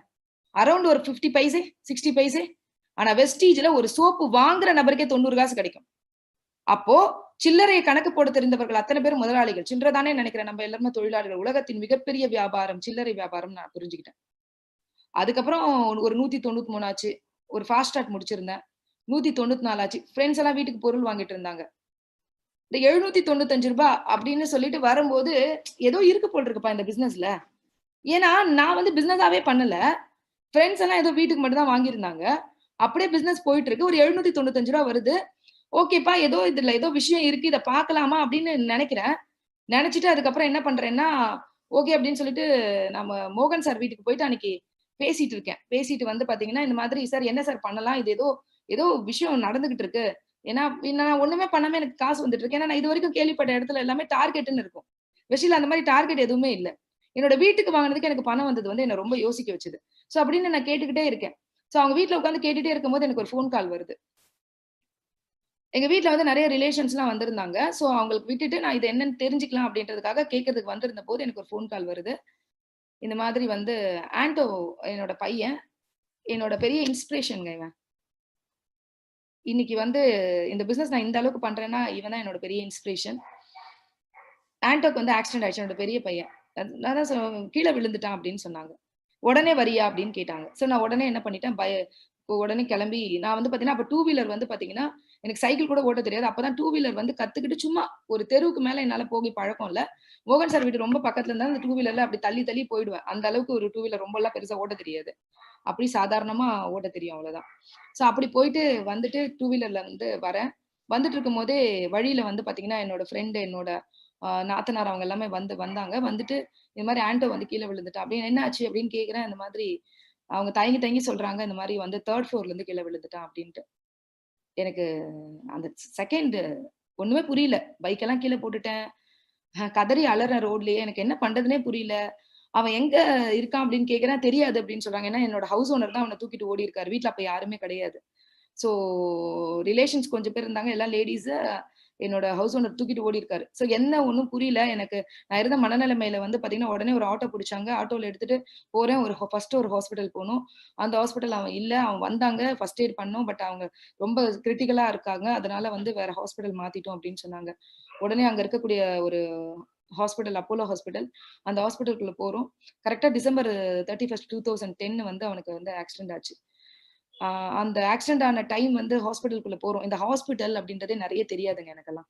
சின்ன சின்னதா ஏதாவது பிரச்சனை இருந்தா, அந்த மாரி இடங்களுக்கு ஹாஸ்பிட்டல் போயிருக்கோம். ஹஸ்பண்டுக்கெல்லாம் ஒரு ஸ்டோனுக்காக சின்ன சின்ன ஆப்பரேஷன்ஸ் பண்ணியிருக்கோம். அந்த மாரி 20,000, 10,000 அந்த மாரி சின்ன சின்ன இதுக்குள்ள ஹாஸ்பிட்டல் ஸ்டேஷன் தான் நான் பார்த்துருக்கேனே தவிர, பெருசா எதுவுமே ஹாஸ்பிட்டல் அப்படின்னு போனது கிடையாது. சோ அந்த டைம் வந்து என்னோட குழந்தை செத்துக்கும்போது டாக்டர் எல்லாம் கூப்பிட்டு பேசுறாங்க. பேசும்போது வந்து சொல்றாங்க, "குழந்தைக்கு இந்த பிரச்சனை இருக்கு, அந்த பிரச்சனை இருக்கு, இப்படி ஆயிடுச்சு, அப்படி ஆயிடுச்சு" இதெல்லாம் சொல்றாங்க. அவன நான் பார்த்த நொடி என்னால இப்ப கூட மறக்க முடியாது. ஏன்னா வந்து உடம்பு ஃபுல்லா பிளட்டு, ஃபர்ஸ்ட் எய்ட் பண்ணியிருந்தாங்க. அவன் என்ன ஃபர்ஸ்ட் பார்த்து கேட்டது வந்து, "அம்மா சாரிம்மா" அப்படின்னு சொன்னான். அவனுக்கு கான்ஷியஸ் இருந்தது. ஆ பார்த்தீங்கன்னா, நெறைய இடத்துல ரத்த காயங்கள். என்ன புரியல எனக்கு. பட் ஐசியூல இருந்து வெளியில வரும்போது டாக்டர் சொன்னாங்க, "உனக்கு நெறைய ப்ராப்ளம் இருக்கு. நெறைய பணம் செலவாகும். உங்களால செலவு பண்ண முடியுமா? இல்லன்னா கவர்ன்மெண்ட் ஹாஸ்பிட்டல் கொண்டு போயிடுங்க." எனக்கு ஒண்ணே ஒண்ணு தான் தாட்ல போச்சு. டிசம்பர் 31 அடுத்த நாள் ஜனவரி. கண்டிப்பா கவர்ன்மென்ட் ஹாலிடே. பெரிய ஹாஸ்பிட்டல்ல எதுவும் பெருசா ட்ரீட்மெண்ட் இருக்காது. நான் ஒரே ஒரு வார்த்தை தான் டாக்டர் கிட்ட சொன்னேன். என்ன வேணா நடக்கட்டும். என் தலைய கூட அடமானம் வைப்பேன். குழந்தைய முதல்ல காப்பாத்துங்க. என்னனாலும் நான் பார்த்துக்கிறேன். இந்த ஹாஸ்பிட்டல்லயே இருக்கட்டும் அப்படின்னு நான் சொல்லிட்டேன். ஸோ ஒரு 6 நாட்கள் அவன் வந்து பார்த்தான். நான் பார்க்கக்கூடாத இடத்துல, பார்க்கக்கூடாத விஷயங்கள அந்த ஹாஸ்பிட்டல்ல நான் பார்த்தேன். ஸோ அதுக்கப்புறம் என்ன ஆயிடுச்சுன்னா, ஒரு 6 நாள் கழிச்சு அவனுக்கு வந்து ஒரு இன்ஃபெக்ஷன் ஆயிடுச்சு. சூடோமோனாஸ் அப்படின்ற ஒரு இன்ஃபெக்ஷன். உடனே வந்து சைல்டு அப்போலோக்கு மாத்தணும் அப்படின்னு சொல்லிட்டாங்க. ஸோ இங்க இருந்தத விட எல்லாமே டபுள் ஆகும் அப்படின்னு சொன்னாங்க. பரவால்ல எனக்கு அந்த டைம்ல ஒண்ணுமே தோணல. ஸோ ஓகே அப்படின்னு சொல்லிட்டு ஏத்திட்டோம். அவனுக்கு வந்து பார்த்தீங்கன்னா, அரவுண்ட் வந்து 2 மாதங்கள் என் குழந்தை ஐசியூல இருந்தான். அதாவது ஒரு 1 1/2 மாசம் ஐசியூல இருந்தான். ஒரு 15 நாள் எங்க வீட்டு ஐசியூவா மாத்திருந்தேன் நானு. அந்த டைம்லாம் மறக்க முடியாதுங்க. பணம் அப்படின்றது தண்ணி மாரி கரையும். பணம் இல்லன்னா இந்த லைஃப்ல எதுவுமே இல்ல. பணம் எப்ப வேணாலும் எப்ப வரும், எப்ப வேணா போகும். அப்படின்றதெல்லாம் என் லைஃப்ல பார்த்த தருணம் அது. ஒரு 10 வருஷத்துக்கு முன்னாடி ரூ. 30,00,000 சாதாரண பணம் இல்லங்க யாருக்கும். தண்ணி மாதிரி செலவாச்சு அவனுக்கு. டெய்லி டாக்டர்ஸ் கூப்ட்டு எங்களுக்கு அட்வைஸ் பண்ணுவாங்க. இந்த மாரி ஆயிட்டான் அவனுக்கு, அந்த மாரி ஆயிடுச்சு. இத செய்யணும் நீங்க, அத பண்ணணும், இந்த ஆப்பரேஷன் பண்ணணும், அந்த ஆப்பரேஷன் பண்ணணும். எங்களுக்கு எதுவுமே தோணாது. பண்ணுங்க அப்படின்னு தான் சொல்லுவோம். மல்டி ஃப்ராக்சர் அவனுக்கு, மல்டி சர்ஜரி. இதெல்லாம் பார்த்துட்டு 1½ மாசம் அப்படியே ஐசியூல இருந்தோம். பணம் கொஞ்சம் கொஞ்சமா கரைஞ்சது. ஒரு ஸ்டேஜ்ல என்கிட்ட செலவு பண்ண பணம் இல்ல. கடன் வாங்குற தைரியமும் இல்ல. கடன் வாங்க தெரியவும் தெரியாது. என்கிட்ட இருந்த எல்லாத்தையும் இழந்துட்டோம் அப்படின்னு வச்சுக்கோங்களேன். கடைசியா ஹாஸ்பிட்டல் மேனேஜ்மெண்ட் என் குழந்தைய காப்பாத்தி குடுத்துச்சு. நான் தேங்க்ஸ் சொல்றேன். ஆனா கடைசியா போகும்போது அவனுக்கு இன்ஃபெக்ஷன் சரியாகல. எங்களால பணம் கட்டுறதுக்கான சூழ்நிலையும் இல்ல. உடனே டாக்டர் சொல்றாங்க, "நீங்க இந்த சூழ்நிலை அவன கொண்டு போனீங்கன்னா, நாங்க பொறுப்பு இல்ல எதுக்கும்" அப்படின்னு எழுதி குடுத்து தான் என் குழந்தைய வெளியில கொண்டு வந்தேன். இந்த 15 நாட்கள் என் வாழ்க்கையில மறக்க முடியாத நாட்கள். எங்க சொந்தக்கார எல்லாருக்கும் நாங்க ஹாஸ்பிட்டல்ல இருக்கிறதா தான் தெரியும். என் வீட்ட ஐசியூவா மாத்துனேன். அந்த ஹாஸ்பிட்டல்ல இருந்த ஒரு சில சிஸ்டர்ஸ் எப்படி வந்து அவன ட்ரீட்மெண்ட் பண்ணணும்னு எனக்கு சொல்லிக் குடுத்து அனுப்பிச்சிருந்தாங்க. ட்ரீட்மெண்ட்ட நான் வீட்லயே ஒரு நர்ஸா ஸ்டார்ட் பண்ணேன். கிளவுஸ் இல்லாம, மாஸ்க் இல்லாம பாத்தீங்கன்னா, அவன பாக்க முடியாது. வீட்ல யாரையும் உள்ள சேர்க்க முடியாது. வீட்லருந்து சாப்பாடு வரும். அம்மா வீட்லருந்து. ஹஸ்பண்ட் குடுத்துடுவாங்க. ஸோ, அவன அப்படிதான் நான் பாத்துக்கணும். அவனோட இன்ஃபெக்ஷன் அந்த மாதிரி. 15 நாட்கள் அந்த மனசும், அதுவும் நரகமா இருக்கும். என்ன பண்ண போறோம்ன்னு புரியல. என் குழந்தை நனவு வரும்போதெல்லாம் கேட்பான். "அம்மா நம்ம ரொம்ப கஷ்டத்துக்கு போயிட்டோமாம்மா" அப்படின்னு. ஸோ சொந்தக்காரங்கலாம் பார்க்க வரும்போதெல்லாம் ஒரு விஷயத்த பதிவு பண்ணிட்டு போவாங்க. "நீங்க ரொம்ப கஷ்டத்துக்கு போயிட்டீங்களே! இப்படி ஆயிடுச்சே! கடவுளால இவ்ளோ கோயில் கோயில் போனீங்களே! இந்த மாரி ஆயிடுச்சு, அந்த மாரி ஆயிடுச்சு." நம்ம சுத்தி இருக்கவங்கள நம்மள நெறைய என்கரேஜ் பண்றது இல்லங்க. இந்த மாரி தருணங்கள்ல வந்து அவங்க டிஸ்கரேஜ் பண்ணணும்னு பண்ணல. ஆறுதலுக்காக சொல்ற வார்த்தைகள் நம்மள ரொம்ப வந்து பார்த்தீங்கன்னா, டிமோட்டிவேட் பண்ணும். வாழ்க்கையில இனிமே நம்ம மேலேயே வர முடியாது போல இருக்கே! இதுதான் நம்ம லைஃபா? இனிமே நம்ம இப்படிதான் இருப்போமா? இவ்ளோ கடன் இல்ல, இவ்ளோ இழந்துட்டோமே! பிசினஸ் எப்படி பண்ண போறோம்? இந்த மாதிரியான நெறைய தாட் ப்ராசஸ் எனக்கு அதுக்குள்ள போக ஆரம்பிச்சுச்சு. என்ன பண்ணுவோம்னு புரியல. என்ன செய்வோம்னு புரியல. எதுவுமே புரியல. பிசிக்கலா, மென்டலா டயர்ட் ஆயிட்டேன் நானு. அந்த 15 நாள் கொஞ்சம் குழந்தை ரெக்கவர் ஆனதுக்கு அப்புறமா நான் என்ன பண்ணேன்னா, என்னோட பையனோட ஃப்ரெண்ட்ஸ் நெறைய பேர் வர வைப்பேன். ஏன்னா, அவங்க தான் என் பையன "உன்னால முடியும்டா, உன்னால நடக்கும்டா, நீ நடக்கலாம்டா, நீ உன்னால எல்லாமே முடியும்டான்னு" சொல்லுவாங்க. பட் மத்த யாரும் ஐயோ! இப்படி ஆயிடுச்சேன்னு பரிதாபப்படுவாங்க. அந்த பரிதாபப்படுறவங்களெல்லாம் தவிர்த்துட்டு, யாரெல்லாம் என் பையன என்கரேஜ் பண்ணுவாங்க, யாரெல்லாம் என் பையனுக்கு வந்து பாத்தீங்கன்னா, ஆ நெறைய மோட்டிவேட் பண்ணுவாங்க. அந்த மாரி என்னோட பையனோட ஃப்ரெண்ட்ஸோட அம்மா, அப்பா கிட்டலாம் சொல்லிட்டு, அந்த பசங்கள வர வச்சு, அவங்க கிட்ட சொல்லுவேன். "டேய் உன்னால நடக்க முடியும். உன்னால பண்ண முடியும்." என் பையனுக்கு நான் குடுத்தது பயங்கரமான கான்ஃபிடென்ட். ஆனா மனசுக்குள்ள ஏதோ ஒரு வலி, ஏதோ ஒரு விஷயம். என்ன பண்ண போறேன் நான் இனிமே? எனக்கு லைஃப்ல என் ஹஸ்பண்ட் கஷ்டம் குடுத்ததே இல்ல. என் ஹஸ்பண்ட் நானும் ஹாஸ்பிட்டல்ல கைய பிடிச்சுட்டு ஒரு விஷயம் அவரு சொல்றாரு. என்ன தெரியுமா சொல்றாரு? "விக்டோரியா, நீ ரொம்ப நல்ல பொண்ணு. நான் உன்ன கல்யாணம் பண்ணிக்கிட்டேன். ஆனா நான் இதுவரைக்கும் வந்து நெறைய சம்பாதிச்சிருக்கேன். எனக்கு தெரியுங்க. கட்டு கட்டாலாம் வீட்ல ஒரு ஸ்டேஜ்லலாம் பணம் இருந்திருக்கு. ஆனா அந்த மாரி டைம்லலாம் எனக்கு சேர்த்து வைக்கணும்னு தோணுனதே கிடையாதுங்க. எல்லாருக்கும் செய்யணும், இவங்களுக்கு செய்யணும் அப்படிதான் நாங்க நெனச்சிருப்போம் நானும் ஹஸ்பண்டும். ஆனா அந்த டைம் என் ஹஸ்பண்ட் என் கைய புடிச்சுட்டு சொல்றாரு, "நம்ம இருக்கிறதெல்லாம் இழந்துட்டோமேடி. நீயுமே எதுவும் சேர்த்து வைக்கணும்னு நெனைக்கல. நானும் எதுவும் சேர்த்து வைக்கணும்னு நெனைக்கல. எல்லாருக்கும் எல்லாம் செஞ்சுட்டோம். என்ன பண்ண போறோம்டி? நீயுமே உஷாரான ஒய்ஃபா இல்லையே! நானுமே உஷாரா எதையுமே சேர்த்து வைக்கல. நம்ம என்ன பண்ண போறோம்?" அப்படின்னு கேட்டுட்டு 2 பேரும் கண் கலங்குறோம். அப்ப நான் வந்து கைய புடிச்சுட்டு அவர்ட்ட சொல்றேன், "நம்ம நல்லது தாங்க பண்ணியிருக்கோம். கடவுள் கண்டிப்பா நமக்கு நல்லது மட்டும் தான் செய்வாரு. நம்மளுக்கு ஒண்ணும் நடக்காது. நம்ம பார்த்துக்கலாம்." அப்படின்னு சொல்லிட்டு அவருக்கு தைரியம் சொல்லிட்டு, என்ன பண்றதுன்னு தெரியல. அவர் ரொம்ப திறமையானவர். ஒரு நல்ல உழைப்பாளி. எனக்கு அதுக்காக தான் எங்க அம்மா அவருக்கு கல்யாணமே பண்ணி குடுத்தாங்க. பெரிய வசதிலாம் அவருக்கு கிடையாது. ஆனா என்ன கல்யாணம் பண்ணி குடுத்து வீடு கட்டினா தான் கல்யாணம் பண்ணி குடுப்பேன்னு சொன்னனால வீடும் கட்டினாரு எனக்காக. அதனால வந்து பார்த்தீங்கன்னா, ஒரு உழைப்பாளி. அந்த உழைப்ப வச்சு ஏதோ ஒண்ணு பண்ணணும் அப்படின்ற நம்பிக்கை இருந்துச்சு. ஆனா எனக்கு ஒரு விஷயம் புரியல. என் குழந்தைகிட்ட ஒரு மதரா, இனிமே நம்ம கஷ்டத்துக்கு போயிட்டோம்னு என்னால சொல்ல முடியல. நெறைய பேரு நெறைய கஷ்டம் வரும்போது, அதுல அப்படியே வாழ கத்துக்கிறீங்க. எனக்கு பிடிக்கலங்க. அந்த இடம் எனக்கு பிடிக்கல. அந்த கம்ஃபர்ட்டா அதுல இருக்க என்னால முடியல. எனக்கு அத நான் நெளிஞ்சேன். இந்த இடத்துல நான் இருக்கக்கூடாது, இருக்கக்கூடாதுன்னு என் மைண்ட் சொல்லிக்கிட்டே இருந்தது. அந்த டைமு எனக்கு வந்து பாத்தீங்கன்னா, வெஸ்டிஜ்ல வந்த வருமானம். குழந்தை ஐசியூல இருந்தா, என் வீட்டுக்கு கூட நான் வெஸ்டிஜ்ல ஒரு பொருள் கூட வாங்கல. எனக்கு ஒரு ரூ. 176 கிரெடிட் ஆயிருந்தது. அதுக்கு அடுத்த மாசம் ஒரு ரூ. 401 கிரெடிட் ஆயிருந்தது. நமக்கு அந்த டைம்லலாம் ஆபீஸ் கூட கிடையாது எங்கேயும். டி நகர்ல ஒரே ஒரு ஆபீஸ் இருக்கும். அந்த ஆபீஸ் வந்து எங்களோட அருணாச்சலம் சாரோட ஆபீஸ். அந்த ஆபீஸ்ல தான் வந்து பாத்தீங்கன்னா, போய் ஃபிரெண்ட்ஸ் பொருள் நல்லா இருக்குன்றதுக்காக வாங்க ஆரம்பிச்சிருந்தாங்க. என் வீட்டுக்கு கூட நான் வாங்கல. ஆனா எனக்கு வந்த வருமானம் என்ன ரொம்ப சிந்திக்க வச்சது. ஏன்னா நெறைய நெட்வொர்க் மார்க்கெட்ல நான் கேள்விப்பட்டிருக்கேன். நெறைய இடங்கள்ல வந்து பாத்தீங்கன்னா, நம்ம வீட்டுக்கு வாங்குனா தான் நம்ம கீழ இருக்கிறவரோட பிசினஸ் நமக்கு ஆட் ஆகும்.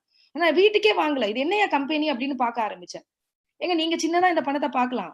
ஆனா யோசிச்சு பாருங்களேன். நான் எந்த எஃபர்ட்டுமே போடாம நான் பண்ண வேண்டா வெறுப்பா பண்ண பிசினஸ்லயே எனக்கு இந்த பணம் வருதுன்னா, அப்ப நான் ஏன் இத வந்து சின்சியரா எடுத்துக்க கூடாது? அப்படின்னு ஒரு தோரணை எனக்குள்ள தோண ஆரம்பிச்சுச்சு. இத பத்தி நெறைய லேர்ன் பண்ண ஆரம்பிச்சேன். ஆ லேர்ன் பண்ணி இத தெரிஞ்சுக்க ஆரம்பிச்சேன். சரிங்களா?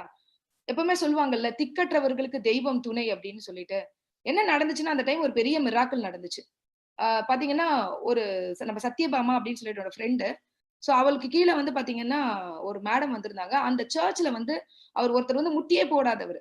நம்ம மோகன் சார் தான் அந்த ப்ராடக்ட்ஸ் குடுத்தாங்க. அந்த முட்டியே போடாத அந்த மனுஷன், நம்ம குளுக்கோசைமன் எடுத்தவர் பாத்தீங்கன்னா, நம்ம சர்ச்ல முட்டி போட ஆரம்பிச்சுட்டாரு 1 மாசத்துல. இத பார்த்தவங்க சர்ச்ல எல்லாரும் ஜாயின் பண்ணிட்டாங்க. அப்ப உடனே ஜாயின் பண்ணி அவங்கலாம் வீட்டுக்கு பொருள் வாங்குனாங்க இல்லையா? அந்த மாசம் எனக்கு வந்து பாத்தீங்கன்னா, ஒரு ரூ. 4208 வந்ததுங்க. என்ன வந்து என்ன சொல்றதுங்க, இல்லாத போது கிடைச்ச அந்த பணம், என்ன பெருசா இந்த பிசினஸ வந்து திரும்பி பார்க்க வச்சுச்சு. ஓ! ஏதோ இருக்குப்பா இந்த பிசினஸ்ல. அப்படின்னு நான் வந்து பார்க்க ஆரம்பிச்சேன்.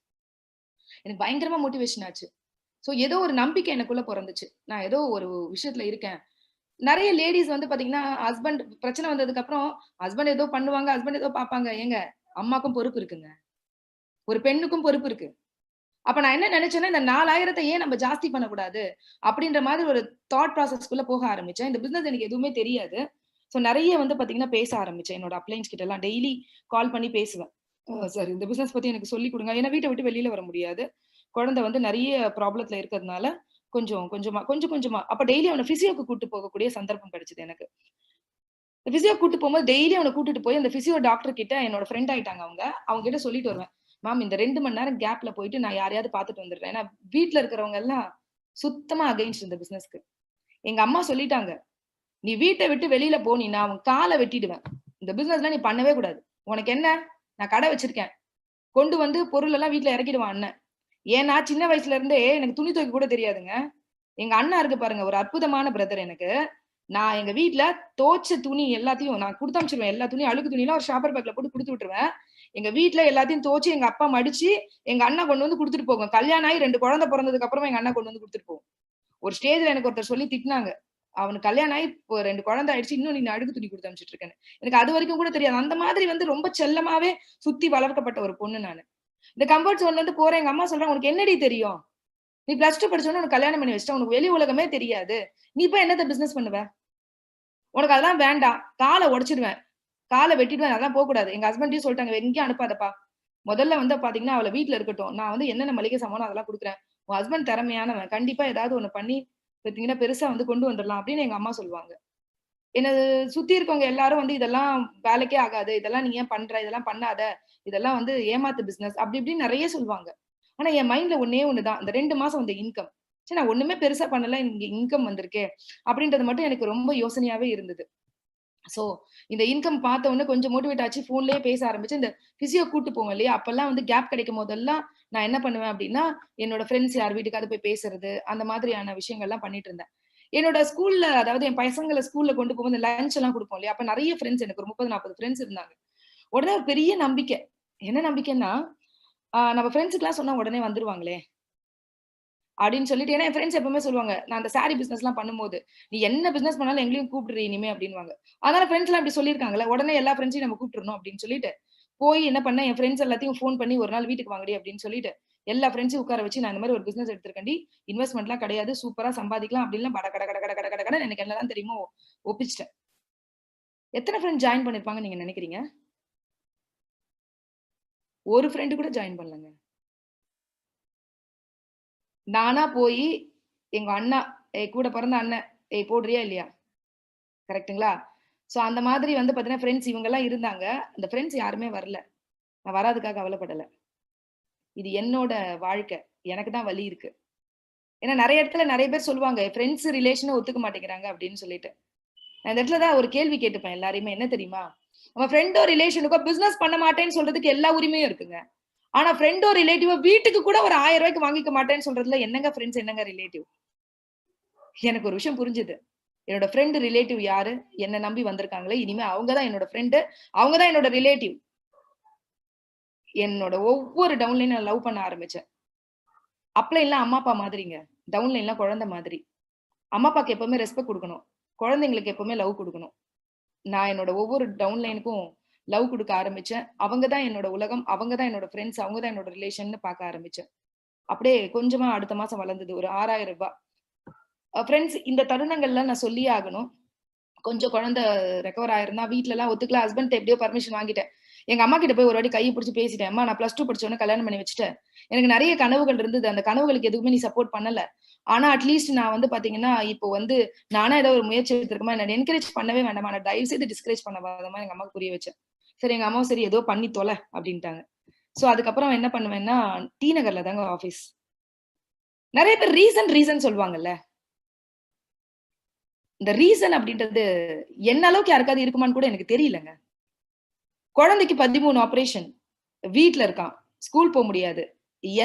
யாரும் எனக்கு சமைச்சு குடுக்குறதுக்கோ, எனக்கு ஹெல்ப் பண்றதுக்கோ யாரும் வீட்ல இல்ல. நான் தான் எல்லாத்தையும் பாத்துக்கணும்.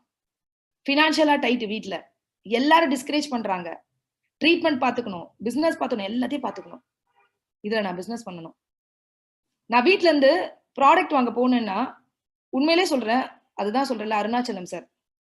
நெறைய தருணங்கள்ல உன்னால முடியும் அப்படின்னு என்ன சொன்னவரு. இப்ப வரைக்கும் நான் நல்லா இருக்கணும்னு எனக்கு ஃபோன் பண்ணி பேசுறவரு. நீ என்னம்மா பண்ணிட்டு இருக்கன்னு இப்ப வரைக்கும் கேட்கிறவரு. ஒரு Flipchart எனக்கு ஒண்ணு குடுத்தாரு. அவர ஃபர்ஸ்ட் டைம் போய் பார்க்கும்போது, "உன் பிசினஸ்க்கு இது ஆதாரமா இருக்கட்டும்டா கண்ணா. நீ வச்சுக்கோ கையில" அப்படின்னு சொல்லி. அதே மாதிரி நான் எங்கெல்லாம் ரொம்ப தடுமாறுறேனோ, அந்த டைம்லலாம் ஒரு அப்ளிகேஷன் ஃபார்ம் எடுத்து கையில குடுப்பாரு. அது கேஷ் எடுத்துட்டு வந்து அப்புறமா மாச கடைசியில குடுத்துருவேன். ஆனா அத கையில எடுத்து குடுத்து அனுப்புவாரு. குடுத்து அனுப்பிச்சு சொல்லுவாரு. "நீ போடாம்மா, நீ போட்டு" ஏன்னா அப்ப அப்ளிகேஷன் இருக்கணும். "போம்மா" அப்படின்னு ஒவ்வொரு இடத்துலயுமே என்ன என்ன என்ன என்ன கண்ண பார்க்கும்போதே நான் ஏதோ பிரச்சனையில இருக்கேன்னு பார்த்து அதுக்கு என்ன செய்யலாம்ன்னு யோசிக்கிற ஒரு அற்புதமான ஒரு அப்ளைன் எனக்கு வந்து அருணாச்சலம் சார். சோ அந்த டைம் வந்து டி நகர்ல ஆபீஸ் இருக்கும். எங்க வீட்ல இருந்து நடந்து வரணுங்க. ஷேர் ஆட்டோ ஏறுவேன். பி ஸ்டேஷன் இறங்குவேன். பி ஸ்டேஷன் ஏறி இறங்கி ட்ரெயின் புடிப்பேன். ட்ரெயின் புடிச்சு கோடம்பாக்கம். கோடம்பாக்கம்ல ஏறி இறங்கி திருப்பி அங்கிருந்து ஆட்டோ புடிப்பேன். ஆட்டோ புடிச்சா டி நகர் ஆபீஸ். அந்த ஆபீஸ்ல போய் நிக்கும்போது, பெண்டிங் அப்படின்னு போட்டு கேஷ கட்டிட்டு எல்லா ப்ராடக்ட்டும் பில்லுல பெண்டிங் அப்படின்னு போட்டு குடுத்து அனுப்புவாங்க. யோசிச்சு பாருங்க ஃபிரெண்ட்ஸ். பேஸ்ட்டுக்கெல்லாம் எல்லாத்தையும் காசு, பிரஷ்ஷுக்கெல்லாம் காசு எல்லாத்தையும் வாங்கிட்டு வந்ததுக்கு அப்புறம் 10 நாள் பெண்டிங் போட்டு குடுத்து அனுப்பிச்சா, அங்க உள்ள வந்தோனே குடுத்தோனே என்ன சொல்லுவாங்க எல்லாரும்? வாழ்த்துவாங்களா? இதெல்லாம் ஒரு பொழப்புன்னு வேற எடுத்துட்டு வந்திருக்கியா? கெளம்பு அப்படின்னு சொல்லுவாங்க. அப்ப என்னன்னா, இன்னைக்கு வந்து பிஓஎஸ் இருக்கு, இன்னைக்கு வந்து ஆப் இருக்கு, போட்டா கொரியர் வந்துருது, இவ்ளோ விஷயம் இருக்கு. அன்னைக்கு நாங்க அவ்ளோ ஸ்ட்ரகிள் பண்ணுவோம். ஆனா அவ்ளோ ஸ்ட்ரகிள்லயும் மனசு வெறித்தனமா இருக்கும். ஏதாவது பண்ணணும், ஏதாவது பண்ணணும், ஏதாவது பண்ணணும். லைஃப்ல இப்படி இருக்கும், ஏதாவது பண்ணணும் அப்படின்றது மட்டும் மனசு வெறித்தனமா சொல்லிக்கிட்டே இருக்கும். சோ இந்த பிசினஸ்லாம் எனக்கு பெருசா புரியல. நான் தெரிஞ்சவங்களுக்குலாம் ப்ராடக்ட் மட்டும் வாங்கிட்டு வந்து குடுப்பேங்க. அந்த கோடம்பாக்கம் ஸ்டேஷன்ல ஏறி இறங்கும்போது இந்த கையெல்லாம் எவ்வளவு ரெட் ஆயிருக்கு தெரியுமா? இன்னைக்கு இந்த மாரிலாம் நீங்க பார்த்திருப்பீங்களான்னு கூட தெரியல. அழையா வரும். ஏன்னா எனக்கு ஹஸ்பண்ட் அந்த மாரி குறை வச்சதே இல்ல. கையெல்லாம் ரெட் ஆயிடும். அங்கருந்து நான் நெறைய நாட்கள் வந்து டோல்கேட்ல இறங்கிட்டா அங்கருந்து 25 ரூவா ஆட்டோ கேட்பாங்க. குடுக்க கையில காசு இருக்காது. வீட்ல ஃபோன் பண்ணா என்ன சொல்லுவாங்க, அப்ப வீட்ல சப்போர்ட் இல்ல. ஏங்க எல்லா ஹஸ்பண்டும் உடனே சப்போர்ட் பண்ணிட மாட்டாங்கங்க.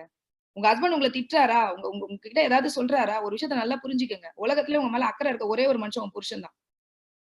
ஏன் திட்டுறாங்க? இவ போய் ஏதாவது பண்ணிட போறா அப்படின்றதுக்காக திட்டுறாங்க. அதனால அவரு என்ன சொல்லுவாரு அப்படின்னா, "உன் பிசினஸ் தானே, நீயே தூக்கிட்டு வா. நான்லாம் வரமாட்டேன்" அப்படின்னுவாரு. சோ உடனே அந்த கையில வலிக்க நான் கூட்டிட்டு எத்தனையோ நாட்கள். அப்படிதான் கொண்டு போய் பொருள் எல்லாம் கொஞ்சம் கொஞ்சமா எல்லாருக்கும் குடுத்து, அந்த மாதிரி தான் பிசினஸ் வந்து 6,000 சில்ற வரைக்கும் நான் கொண்டு வந்திருந்தேன். சோ அப்படிதான் பிசினஸ் போயிருந்தது. என்னோட டர்னிங் பாயிண்ட் அப்படின்னு நான் சொல்லணும். என்னோட ஃபர்ஸ்ட் ட்ரெய்னிங். அதாவது வந்து மோகன் சார் சொல்றாரு, இந்த மாதிரி வந்து நம்மளோட மென்டார் டாக்டர் ஆர்.எஸ். ராஜன் சாரோட ட்ரெய்னிங் இருக்கு. சோ நீங்க வந்து பாத்தீங்கன்னா, அந்த ட்ரெய்னிங் வந்து அட்டெண்ட் பண்ணணும்னா காஞ்சிபுரத்துல நடக்குது. 1 டே ட்ரெய்னிங் சொல்றாரு. வீட்ல அனுப்புவாங்களா? கெஞ்சி கூத்தாடி கால்ல விழுந்து, "ஏங்க ப்ளீஸ்ங்க ஒரே ஒரு ட்ரெய்னிங் மட்டும் நான் போயிட்டு வந்துடுறேனே. இது ரொம்ப இம்பார்ட்டன்ட்ங்க. ஒரு நாள் போயிட்டு வந்துட்டா எனக்கு வந்து நெறைய கத்துப்பேன்." அப்படின்னு நான் சொல்றேன். உடனே ஹஸ்பண்ட் சொல்றாங்க, "ஓகே போயிட்டு வா" அப்படின்னு சொல்லிட்டு பர்மிஷன் வாங்கிட்டு பஸ்ல தான் போனோம். போனோம். காலையில ட்ரெய்னிங் ஆரம்பிச்சது. எங்களோட mentor doctor RS. Rajan sir பேச ஆரம்பிச்சாங்க. நெறைய நெட்வொர்க் மார்க்கெட்ல கிடைக்கிறது மோட்டிவேஷன். வெஸ்டீஜ் குடுக்குறது நம்பிக்கை. வெஸ்டீஜ்ல ஆர்.எஸ். ராஜன் சார் குடுக்குறது அறிவு. அந்த ஒரு நாள் அந்த ட்ரெய்னிங்ல நெறைய அறிவு குடுத்தாரு. நெட்வொர்க் மார்க்கெட்டிங்னா என்ன? நம்ம வேலைக்கு போனா எப்படி இருப்போம்? வேலைக்கு போனா லைஃப்ல ஏன் பணக்காரங்க ஆக முடியாது? அப்படின்னு நெறைய விஷயங்கள் எனக்கு சொன்னாரு. மத்தவங்கலாம் எப்படி பார்த்தாங்கன்னு தெரியலங்க. நான் அவ்ளோ உன்னிப்பா ஒரு ஒரு வார்த்தையும் கவனிச்சேன். நான் எந்த ட்ரெய்னிங் போனாலும் முதல் இடத்துல தான் போய் உட்காருவேன். உட்கார்ந்து அப்படி கவனிச்ச ராஜன் சாரையே பார்த்துட்டு இருந்தேன். அவர் சொல்ற ஒரு ஒரு வார்த்தையிலும் என் மைண்டுக்குள்ள ஏத்திக்கிட்டேன். இந்த பிசினஸ நான் ரொம்ப எனக்கு பிடிக்க ஆரம்பிச்சுச்சு. லைக் பண்ண ஆரம்பிச்சுட்டேன் இந்த பிசினஸ. ஏன்னா ராஜன் சாரோட ட்ரெய்னிங் பார்த்ததுக்கு அப்புறமா. சோ என்னோட டர்னிங் பாயிண்ட் அவரோட ட்ரெய்னிங்ல இருந்து தான் ஸ்டார்ட் ஆச்சு. அதுக்கப்புறம் ராஜன் சாரோட எந்த ட்ரெய்னிங் இருந்தாலும் வீட்ல வந்து பார்த்தீங்கன்னா, எப்படியாவது பர்மிஷன் வாங்கிட்டு ஃபர்ஸ்ட் ஆளா போயிட்டு உட்கார்ந்துருவேன். என்னோட ஹீரோங்க அவரு. நான் அப்படிதான் அவரை பார்ப்பேன். அவரோட ஒரு ட்ரைனிங்லயும் அவ்வளோ மெசேஜ் கிடைக்கும். அந்த ட்ரைனிங்லாம் நான் கேட்டுக்கிட்டே இருப்பேன். எனக்கு கேட்டுக்கிட்டே இருப்பேன். ரொம்ப பிடிக்கும். ஸோ அந்த மாதிரி கேட்டு இந்த பிசினஸை லைக் பண்ண ஆரம்பிச்சேன். ஒரு 7,995 வர ஆரம்பிச்சேன். ஃப்ரெண்ட்ஸ், இந்த இடத்துல நான் உங்களுக்கு ஒரு விஷயத்த காமிக்க போறேன். Chennai office opening. என்னோட வாழ்க்கையோட அடுத்த ஒரு டேர்னிங் பாயிண்ட் நான் சொல்லணும். 2/6/2011 வெஸ்டிஜோட ஆனிவர்சரி அன்னைக்கு தான் அந்த ஆஃபீஸ் ஓப்பனிங்.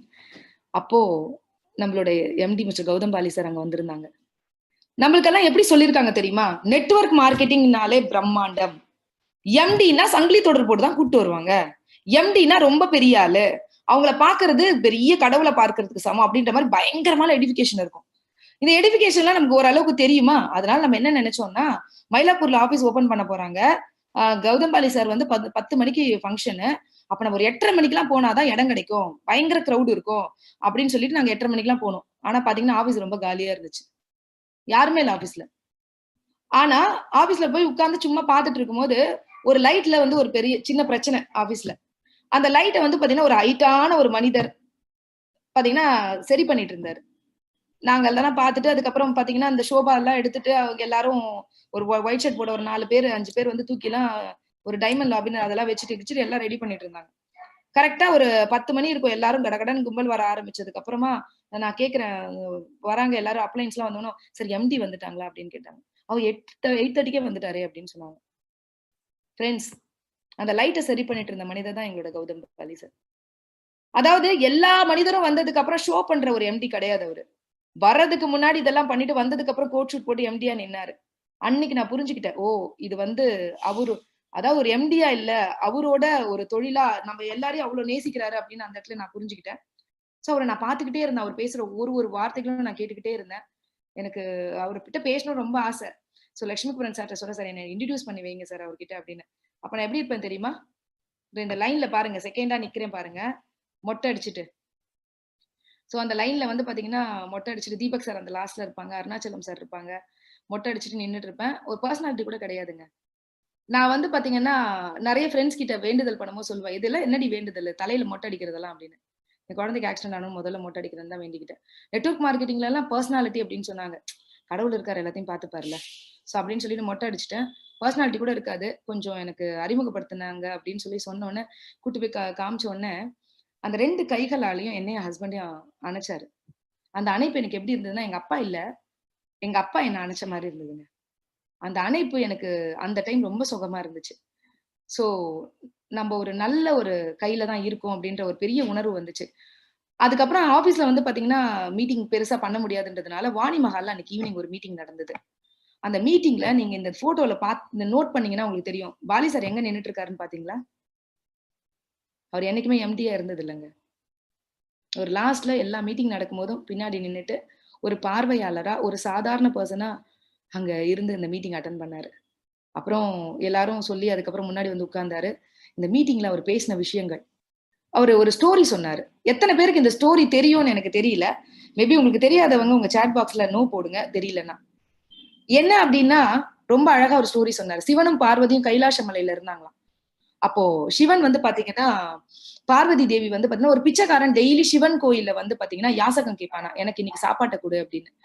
உடனே பார்வதி டெய்லி பாத்துட்டே இருந்தாங்களா. இத பாத்துட்டு சிவன் கிட்ட கேட்டாங்களா, ஏயா அந்த பிச்சைக்காரன் டெய்லி வந்து உங்ககிட்ட யாசகம் கேட்கிறானே, இவ்வளவு பெரிய தெய்வம் நீ என்ன பண்ணலாம், அவனுக்கு ஒரு மூட்டை அரிசி தான் கொடுத்தா குறைஞ்சு போயிடுவியா அப்படின்னு கேட்டாங்க. இல்லம்மா, பிச்சை எடுத்து சாப்பிடுறதாமா அவனோட நியதி அப்படின்னு சொல்லிட்டு சொன்னாராம் சிவன். ஆமா, நீ வேற பெரிய கடவுள் வேற எல்லாரும் பேசிட்டு இருக்கான், ஒரு மூட்டை அரிசி கொடுக்குறது இவ்வளவு பேசுற அப்படின்ட்டு கோச்சிட்டு போயிட்டாங்களா. சரி, ஒய்ஃப் கோச்சிக்கிட்டாலே என்ன பண்றதுன்னே தெரியலையா அவருக்கு. உடனே என்ன பண்ணாராம், ஒரு மூட்டை அரிசி கொண்டு வந்து அந்த பிச்சைக்காரனோட வீட்டு வாசல்ல வச்சாராம். அவன் காலையில எழுந்தா கதவை திறந்தான். அவன் கேட்டது என்ன, அன்னைக்கு சாப்பாடு. அன்னைக்கான அரிசி எடுத்துக்கிட்டு அந்த தெருவுக்கு கொடுத்துட்டானாம். அடுத்த நாள் வந்து பாத்தீங்கன்னா அவனுக்கு 2 மூட்டை அரிசி வைக்கப்பட்டிருந்ததாம். உடனே அவனுக்கு தேவையான அரிசியை மட்டும் எடுத்துட்டு 2 தெருவுக்கு கொடுத்துட்டானாம். 3வது நாள் ஒரு டிராக்டர் ஃபுல்லா அரிசி வந்திருந்ததாம். உடனே அவன் அந்த ஊருக்கு கொடுத்துட்டானாம். அதுக்கப்புறம் டிராக்டர் அரிசி வந்து பெரிய பணக்காரன் ஆயிட்டானாம்.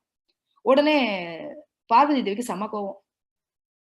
இந்த ஆள் கொடுத்தா ஓவரா கொடுக்குறாரு, இல்ல ஒண்ணுமே கொடுக்க மாட்டேங்கிறாருன்ட்டு போய் சண்டை போடலான்ட்டு போயிட்டு நேரா சிவன் கிட்ட போய், என்னப்பா உனக்கு கொடுக்க சொன்னா ஒண்ணுமே கொடுக்க மாட்டேன், அவனோட நியதி அது இதுன்ற, கொடுக்க சொன்னா இவ்வளவு கொடுக்குற அள்ளி அள்ளி, என்னப்பா உன்னோட பிரச்சனை அப்படின்னு கேட்கும்போது அவர் சொன்னாரா, இல்லம்மா நான் கொடுத்தது அவனுக்கு ஒரு மூட்டை அரிசி தான், அவனுக்கு குடுக்கணும்ன்ற எண்ணம் இருந்தது பாத்தியா, அது 2 மூட்டையாவும் டிராக்டராவும் கிடைச்சு அவன் பெரிய பணக்காரன் ஆயிட்டான் அப்படின்னு சொன்னாரு. எம்டி சார் சொன்னாரு, அந்த பிச்சைக்காரன் தான் நான் அப்படின்னு. இந்த வார்த்தை நானும் என்னெல்லாம் எடுத்துக்கிட்டு அதெல்லாம் எல்லாருக்கும் கொடுக்கணுமோ அதை கொடுத்துக்கிட்டு இருக்கேன். நீங்களும் உங்ககிட்ட என்னெல்லாம் இருக்கோ அதெல்லாம் எடுத்துட்டு கீழே கீழே கொடுங்க. நம்ம எல்லாரும் சேர்ந்து வளருவோம். இன்னைக்கு வெஸ்டீஜ் ஒரு குழந்தை தான், தவழ்ந்துட்டு தான் இருக்கு. ஆனா ஒரு நாள் நிமிர்ந்து நிக்கும், அதுக்கப்புறம் நடக்க ஆரம்பிக்கும், அதுக்கப்புறம் ஓட ஆரம்பிக்கும். இப்ப ஓட ஆரம்பிச்சிருக்கு வெஸ்டீஜ். அன்னைக்கு தவழ ஆரம்பிச்ச ஒரு வெஸ்டீஜ்.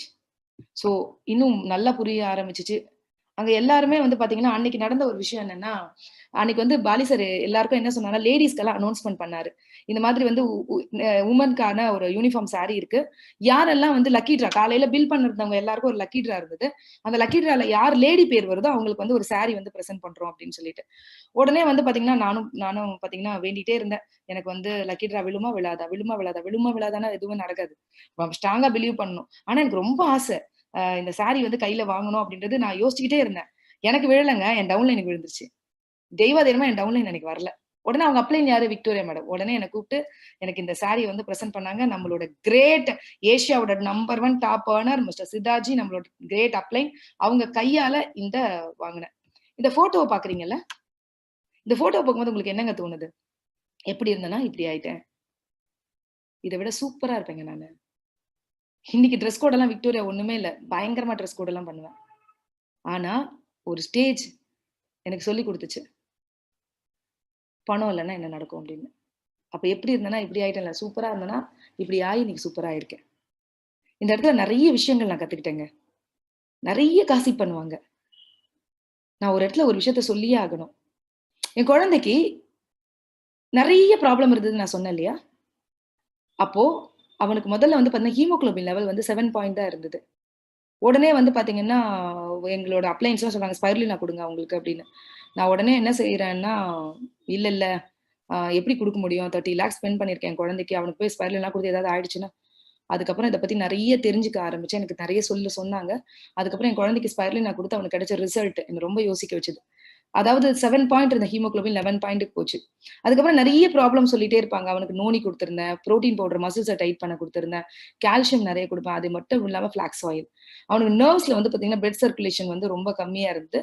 ஸோ ஃபிளாக்ஸ் ஆயில் குடுக்க குடுக்க அவனுக்கு பிளட் வந்து நல்லா சர்க்குலேட் ஆயிடுச்சு. இந்த கை வந்து அசையவே முடியாதுன்னு சொன்ன கை வந்து அசைய ஆரம்பிச்சுச்சு. ஸோ இந்த ரிசல்ட் எல்லாம் பார்த்து எனக்கு ரொம்ப பிரமிப்பா இருந்தது. நான் அப்ப புரிஞ்சுட்டது ஒண்ணே ஒண்ணு விஷயம் தான். எத்தனையோ தொழில் இருக்கு. அன்னமிடும் தொழிலை கொடுத்ததுக்காக கடவுளே உமக்கு நன்றி அப்படின்னு நெறைய ஹோட்டல்ல எழுதி போட்டிருப்பாங்க. எத்தனையோ தொழில் இருக்க. சாப்பாடு போட்டா வயிறார தாங்க வாழ்த்துவாங்க. மனசார வாழ்த்துற ஒரு தொழில். ஒரு மனிதன் நோயிலிருந்து குணமான அந்த தொழில்ல நான் இருக்கேன்னு புரிஞ்சுக்கிட்டேன். சோ அந்த ஆத்மார்த்தத்தோட இந்த பிசினஸ் பண்ண ஆரம்பிச்சிருந்தேன்.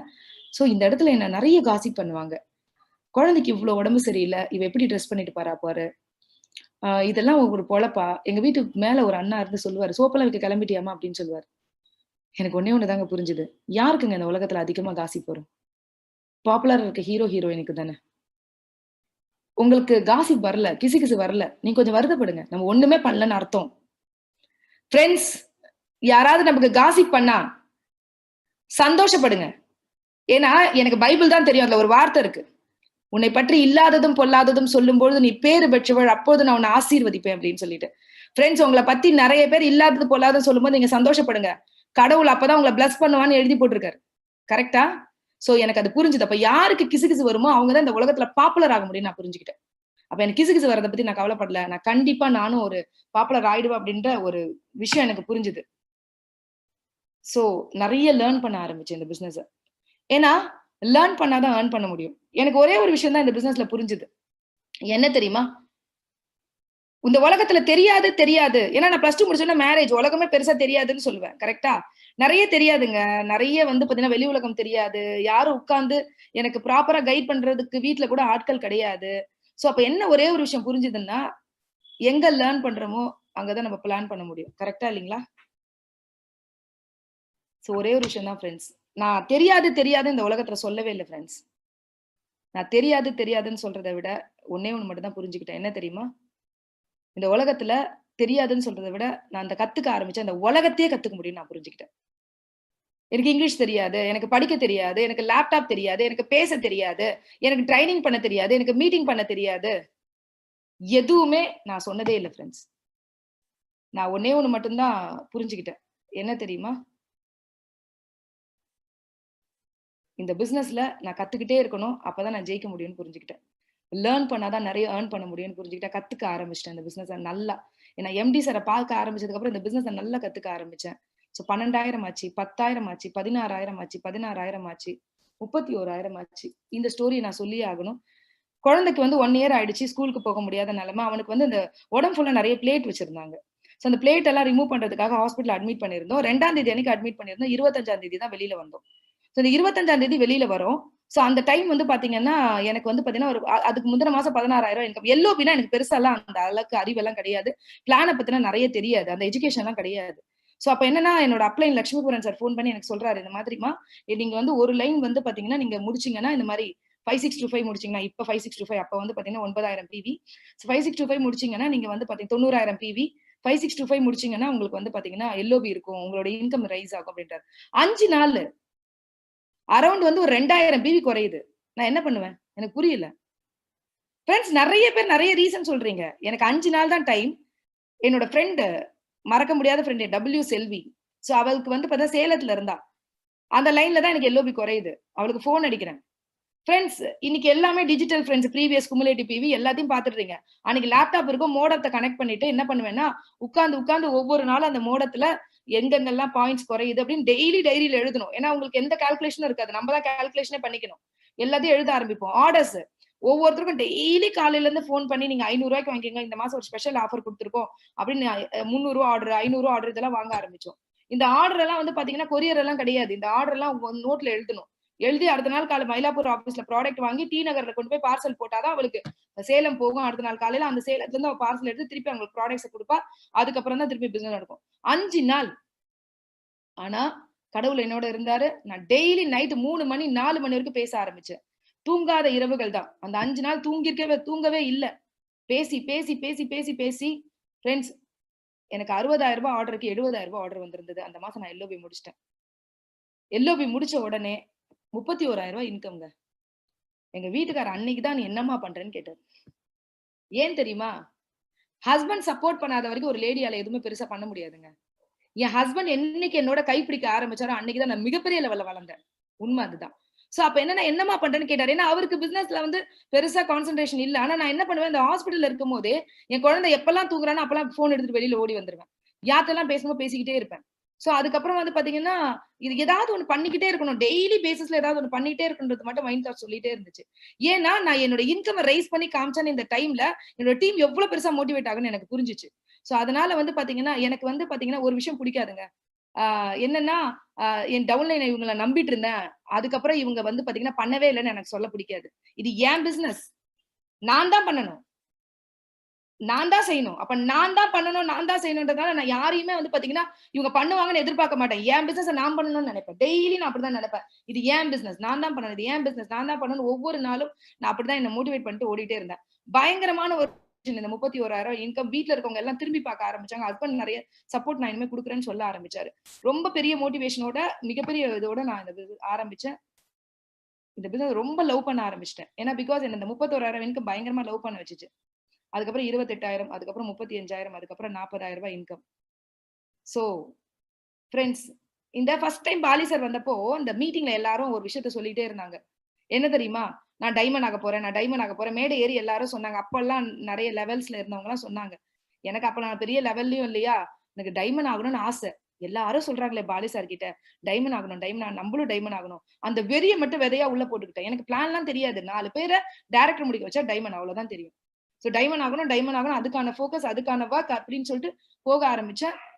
ஏன்னா, எனக்கு ஃபர்ஸ்ட் அவார்ட் ஃபங்ஷன் வந்து பாத்தீங்கன்னா, பாலி சார் வராருன்னு சொல்லியிருந்தாங்க. என்னைக்கு ஃபர்ஸ்ட் டே பாலி சார பார்த்தனோ, அவரு தான் என்னோட ஹீரோ அப்படின்னு நான் புரிஞ்சுக்கிட்டேன். பாலி சார பார்க்கும்போதெல்லாம் ஏதோ ஒரு அச்சீவ்மென்ட்ட நம்ம சொல்லிடணும் அப்படின்றது மிகப்பெரிய ஆசையா இருந்தது எனக்கு. So, first award ceremony. என் லைஃப்ல மறக்க முடியாத ஒரு நாள். எனக்காக 2 விஐபி சேர்லாம் போட்டிருந்தாங்க. டைமண்ட்லாம் பெரிய பொசிஷன்லாம் எனக்கு தெரியாது. டைமண்ட் அப்படின்னு சொன்னோனும் பயங்கரமான பொசிஷன்லாம் ஒண்ணுமே தெரியாது.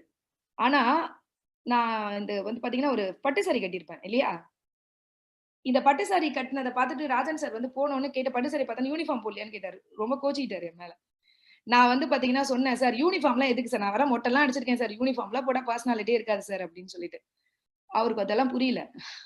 ஆனா அந்த மீட்டிங்ல பாலி சார் பேசும்போது, நான் எதுக்காக இந்த யூனிஃபார்ம கொண்டு வந்தேன் அப்படின்னு சொன்னாரு. நெறைய ஜெயிச்சதுக்கு அப்புறமா நெறைய பேர் ஒரு ஃபங்ஷன் வரும்போது, நெறைய ஜெயிச்சவங்க பயங்கர ஆர்னமெண்ட்ஸோட பயங்கரமா ஒரு பெரிய இதுவா இருப்பாங்க. அப்போ உள்ள வர புதுசா ஒருத்தருக்கு அவங்கள லீடர்ன்னு அவங்ககிட்ட பேச தயங்குவாங்க. ஆனா யூனிஃபார்ம் போட்டிருந்தா எல்லாரும் சரிசமம். எல்லாரும் எல்லார்ட்டயும் வந்து பேசுவாங்க. அதனால தான் யூனிஃபார்ம் போட சொல்லியிருக்கேன் அப்படின்னு. எனக்கு வாழ்க்கையே குடுத்திருக்கு இந்த கம்பெனி. இதுக்கப்புறம் என்னோட நெறைய ஃபோட்டோஸ் நீங்க பார்த்திருந்தா, யூனிஃபார்ம் நான் ரொம்ப லவ் பண்ணுவேன். இந்த யூனிஃபார்ம் என்னோட கௌரவம், என்னோட மரியாதைன்னு நான் புரிஞ்சுக்கிட்டேன். சோ அன்னைக்கு நான் போடல. பட் அன்னைக்கு வந்து டைமண்ட் டைரக்டர்ன்றது பெரிய அவார்ட்னா எனக்கு தெரியாதுங்க. ஆனா அந்த மொமெண்ட் என்ன டைமண்ட் டைரக்டர்ன்னு கூப்பிட்டாங்க. அப்படி ஒரு சந்தோஷத்தோட அந்த டைமண்ட் டைரக்டர் அவார்ட் வாங்குனேன். நீங்க எல்லாரும் அத பார்க்கறதுக்கு ரெடியா இருக்கீங்களா? சோ பார்க்கலாம்.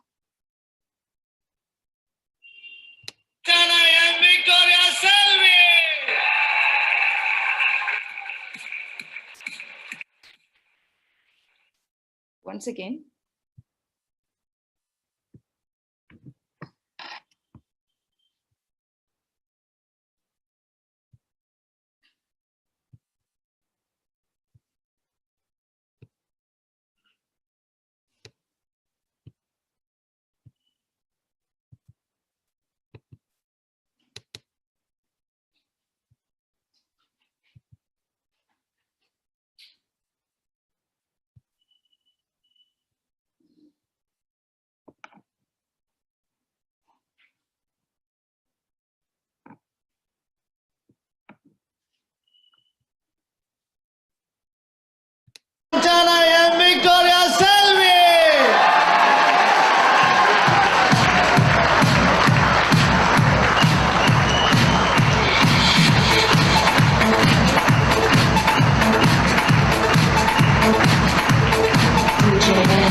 மேடம் ஒரு சில வார்த்தைகள்.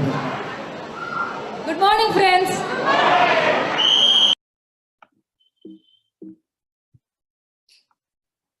ஸோ என்னோட ஃபர்ஸ்ட் அவார்ட் ஃபங்க்ஷன் என்ன பயங்கரமா மோட்டிவேட் பண்ண ஒரு அவார்ட் ஃபங்க்ஷன் இது. ஏன் அப்படின்னு சொன்னா, அப்ப வந்து பாத்தீங்கன்னா நான் பாலி சார் மீட் பண்றேன். பாலி சார் டைமண்ட் டைரக்டர்னு அவ்வளோ சந்தோஷம் அவங்களுக்கு. என்ன கேட்கிறாரு, நீங்க அவர்கிட்ட அறிமுகப்படுத்தணும்னு, அந்த மொட்டை அடிச்சிட்டு இருந்த பொண்ணு தானே நீ அப்படின்னு கேட்டாரு. எனக்கு ஒரு நிமிஷம் கண்ணு கலங்குச்சு. ஏன்னா அந்த ஒரு எத்தனை மாசத்துக்கு முன்னாடி என்ன பார்த்திருக்காரு, நான் ஒரு மொட்டை அடிச்சிருந்தேன். இன்னைக்கு எவ்வளவு ஐடென்டிஃபை பண்ணி கரெக்டா சொல்றாரு. அப்ப அவரோட பார்வையில வந்து பாத்தீங்கன்னா நான் தெரிஞ்சிருக்கேன்றது எனக்கு ரொம்ப சந்தோஷமா இருந்தது. அன்னைக்கு நைட் நாங்க ஒரு டின்னருக்கு போயிருந்தோம். சோ அந்த டின்னர் போனதுக்கு அப்புறமா வந்து பாத்தீங்கன்னா நிறைய விஷயங்கள் வந்து பாத்தீங்கன்னா எனக்கு அங்க வந்து பாத்தீங்கன்னா எஜுகேட் பண்ணாரு. நீ வந்து பாத்தீங்கன்னா Facebookல இருக்கியா அப்படின்னு சொல்லி கேட்டாரு. எனக்கு அதெல்லாம் அப்ப எதுவுமே தெரியாது. சோ அதுக்கப்புறம் எனக்கு நிறைய விஷயங்களை ஒரு சில விஷயங்களை சேட் பண்ணி எனக்கு வந்து பாத்தீங்கன்னா இந்த இடத்துல எல்லாம் இதெல்லாம் பண்ணணும் அப்படின்னு ஒரு சில நாட்கள் வந்து சொன்னாங்க. சோ அந்த ஒரு சில விஷயங்கள் தான் ஒரு பாலி சாரே வந்து நம்மளுக்கு வந்து ஒரு சில விஷயங்கள் சொல்லியிருக்காங்க அப்படின்றது பயங்கரமா மோட்டிவேட் பண்ணுச்சு.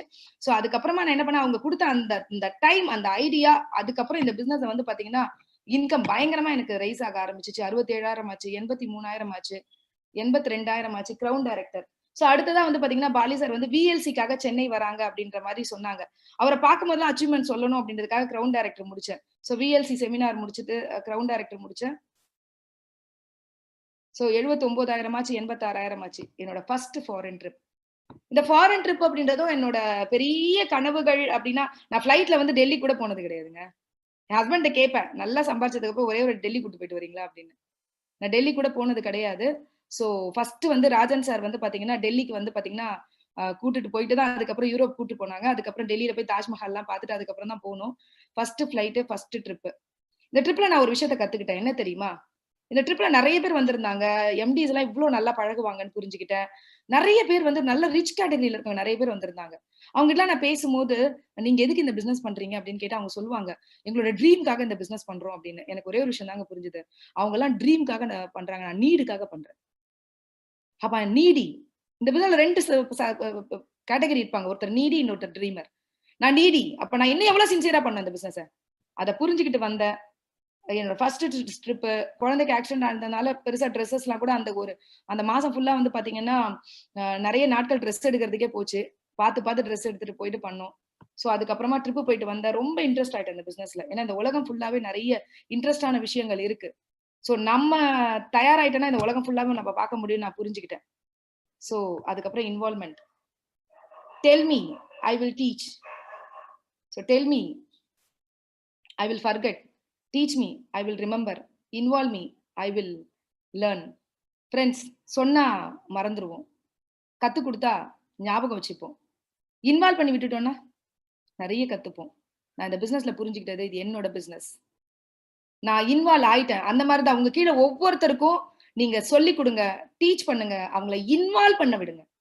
இன்வால்வ் மட்டும் இந்த பிசினஸ்ல பண்ண வச்சுட்டீங்கன்னா, அதுக்கப்புறம் இது அவங்க பிசினஸ்னு எடுத்துக்கிட்டாங்கன்னா, இந்த பிசினஸ்ல நீங்க செய்ய வேண்டியது அவ்வளவுதான்.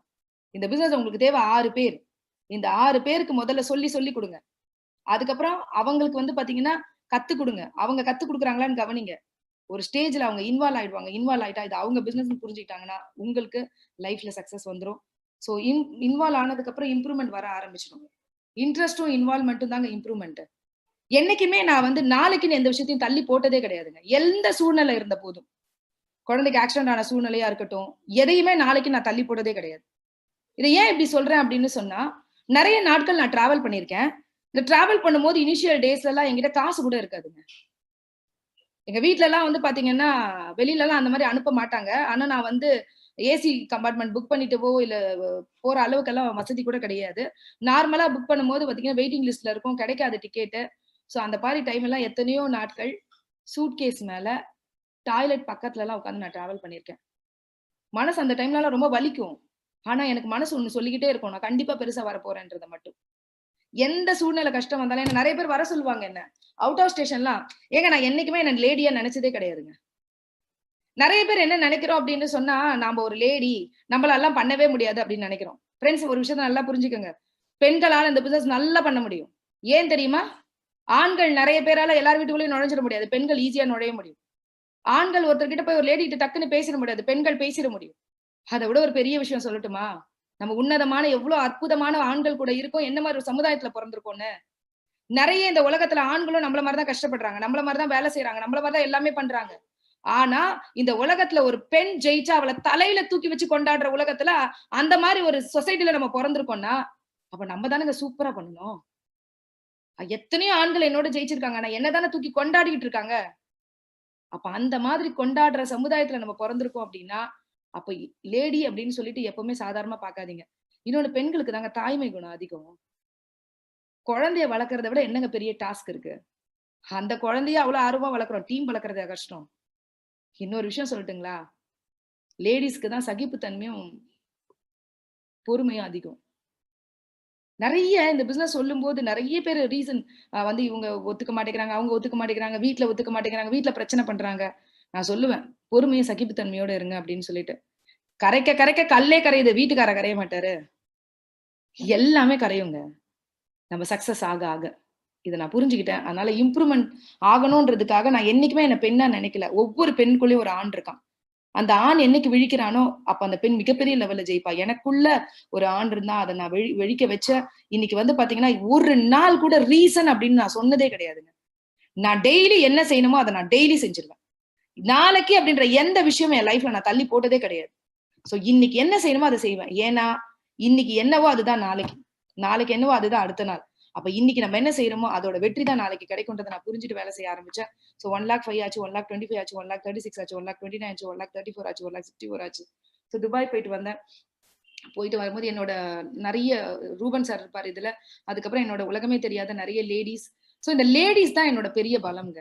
இந்த பிசினஸ் ஆரம்பிக்கும் போது வந்து பாத்தீங்கன்னா நிறைய நெட்வொர்க்கரோ பெரிய பெரிய ஆளுங்கெல்லாம் வரல. என் பக்கத்து வீட்டு அக்கா, எதிர்த்த வீட்டு அக்கா, பாமா, கற்பகம் அக்கா, அஸ்வினியா, இந்த மாதிரி சின்ன சின்ன ரூபா, பாத்தீங்கன்னா என்னோட ஃப்ரெண்டு வேல்விழி. ஸோ இந்த மாதிரி வந்து பாத்தீங்கன்னா சின்ன சின்ன ஒரு ஃப்ரெண்ட் சர்க்கிள்குள்ள தான் நான் இந்த பிசினஸை வந்து நான் எடுத்துட்டு போனேன். என்னன்னா பாத்தீங்கன்னா பெருசா பேச தெரியாதனால லேடிஸ் குரூப்ல நாங்கள் ட்ரைனிங் எல்லாம் வைப்போம் வீட்டுல. எப்படி தெரியுமா, ராஜன் சாரோட ட்ரைனிங் எல்லாம் இப்போ அட்டன் பண்ணுவோம். ராஜன் சாரோட சிஎன்டி எல்லாம் வந்து பாத்தீங்கன்னா அப்பெல்லாம் வந்து பாத்தீங்கன்னா ஸ்கிரிப்ட் எல்லாம் எழுதி அவர் எப்படி பிரசென்ட் பண்றாரு, ஸ்கிரிப்ட் எழுதி அருணாச்சலம் சார் கொடுத்தாரு. அந்த ஸ்கிரிப்டை வச்சுட்டு நாங்க எல்லாம் சாப்பாடு கட்டிட்டு வந்துரும் வீட்டுல. சாப்பாடு கட்டு வந்து லேடிஸ் எல்லாம் உட்காந்து நீ நோனி பத்தி பேசு, நீ ஸ்பைலுனா பத்தி பேசு, நீ பிளான் பத்தி பேசு, இப்படின்னு டெய்லி எங்க ட்ரைனிங்கே இவ்வளவுதான். டெய்லி சாப்பாடு கட்டிட்டு வந்துட்டு ஒரு குரூப்பா உட்காந்துட்டு டெய்லி பாத்தீங்கன்னா மகளிர் குழு மீட்டிங் மாதிரி டெய்லி எங்களுக்கு வெஸ்டீஜ் மீட்டிங் நடக்கும்.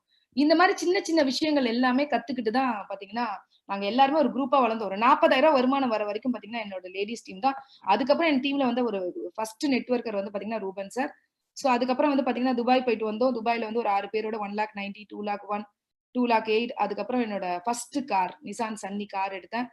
கார் அப்படின்றது வந்து பாத்தீங்கன்னா கனவுகள் கூட என்னன்னா நிறைய பேர் வந்து பாத்தீங்கன்னா இந்த நம்ம அம்மா அப்பா எல்லாம் நம்ம கார் வாங்கணும்னு கேட்டிருந்தா ஆல்டோ சொல்லுவோம். கரெக்டா?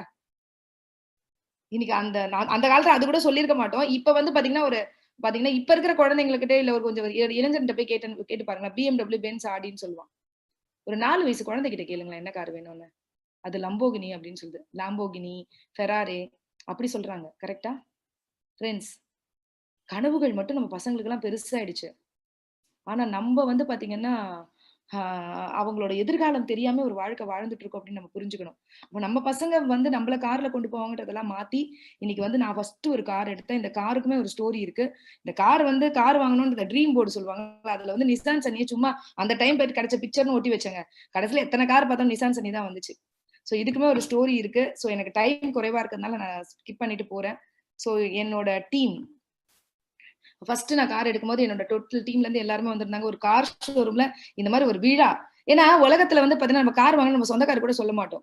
ஆனா வெஸ்டீஜ்ல மட்டும்தான் ஒவ்வொரு காரையும் விழாக்களா கொண்டாடுவோம். ஏன்னா இங்க வரவங்க எல்லாம் மனசார வாழ்த்துவாங்க. சோ அந்த மாதிரி ஒரு விஷயம் இங்க இருந்து என்னோட அப்ளைன்ஸ் எல்லாருமே இருப்பாங்க, என்னோட டவுன்லைன்ஸ் எல்லாருமே இருப்பாங்க. என்னோட பிசினஸ் பார்ட்னர்ஸ் தாங்க என்னோட பெரிய பலம். அவங்க எனக்கு எப்பவுமே என் ஃபேமிலியா என் கூடவே இருந்திருக்காங்க. 2,18,000 ஆச்சு, 1,94,000, 2,03,000, 2,27,000. அதுக்கப்புறம் ஆஸ்திரேலியா போயிட்டு வந்தேன். போயிட்டு வந்ததுக்கு அப்புறம் வந்து பாத்தீங்கன்னா 2,53,000 ரூபாய், 2,24,000. அதுக்கப்புறம் யூனிவர்சல் கிரவுண்ட் டைரக்டர் அப்படின்ற பொசிஷன் வந்தேன். ஸோ யூனிவர்சல் கிரவுண்ட் டைரக்டர் ஆனா அதுக்கப்புறம் 2,55,000, 2,65,000, 3,20,000 எவ்ரி மந்த் நான் ஷோ பண்ணிட்டு இருக்கேன் உங்களுக்கு. 2,90,000. அதுக்கப்புறம் சைனா போயிட்டு வந்தேன். 3,03,000, 3,29,000, 3,77,000, 3,61,000, 3,94,000. அதுக்கப்புறம் ரஷ்யா போகும்போது என்னன்னா லைஃப்ல வந்து பாத்தீங்கன்னா எல்லாத்துக்கும் பயந்துட்டு இருந்த ஒரு தருணத்தை தாண்டி உலகத்துல எதை வேணாலும் நான் சாதிக்க முடியும் அப்படின்ற ஒரு உலகத்துக்குள்ள நான் போனது. என் பலம் என்ன, என்னோட அறிவு என்ன, என்னோட வேகம் என்ன அப்படின்றது எனக்கு மட்டும் தாங்க தெரியும். பட் ஆனா இந்த என்னோட பலத்தையும் என்னோட வேகத்தையும் என்னோட அறிவு இந்த உலகத்துக்கு வெளிச்சம் போட்டு காமிச்சது வெஸ்டீஜ் தான். இன்னைக்கு வந்து ஒரு மலைப்பாம்பை கூட சந்தோஷமா போட்டுட்டு ஒரு சிரிக்க முடியுது அப்படின்னு சொன்னா வெஸ்டீஜ் கொடுத்த அந்த ஒரு பலம் தான் என்னால என்ன வேணா என் லைஃப்ல சாதிக்க முடியும்னு வெஸ்டீஜ் கொடுத்துருக்கு. 3,64,000, 3,80,000, 3,35,000, 3,50,000, 3,18,000, 3,40,000. அதுக்கப்புறமா தாய்லாந்து போகும்போது என்னோட நிறைய லேடிஸ் வந்திருந்தாங்க. ஃபர்ஸ்ட் டைம் வந்து பாத்தீங்கன்னா அவங்களெல்லாம் வந்து ஜீன்ஸ் எல்லாம் போட வச்சிருந்தேன். நிறைய பேருக்கு கனவுகள் நிறைய இருக்கு. ஆனா அதுக்கு நமக்கு சந்தர்ப்பம் கிடைச்சது இல்ல. இங்க நிறைய சந்தர்ப்பம் எங்களுக்கு கிடைச்சது. 3,96,000, 3,49,000, 3,84,000, 3,23,000, 3,81,000, 4,04,000. அதுக்கப்புறம் டர்க்கி போயிட்டு வந்தேன். இந்த போட்டோ என்னால மறக்கவே முடியாத ஒரு போட்டோங்க.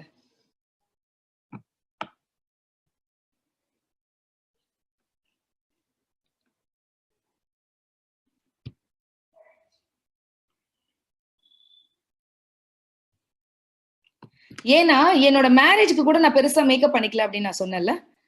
என்னோட மேரேஜ்னா இப்படிதான் இருக்கணும், இந்த மாதிரி ஒரு அழகா ட்ரெஸ் பண்ணிட்டு இந்த மாதிரி ஒரு நல்ல ஒரு டெக்கரேஷனோட அந்த மாதிரி எல்லாம் இருக்கணும் நிறைய கனவுகள்லாம் இருந்துச்சு.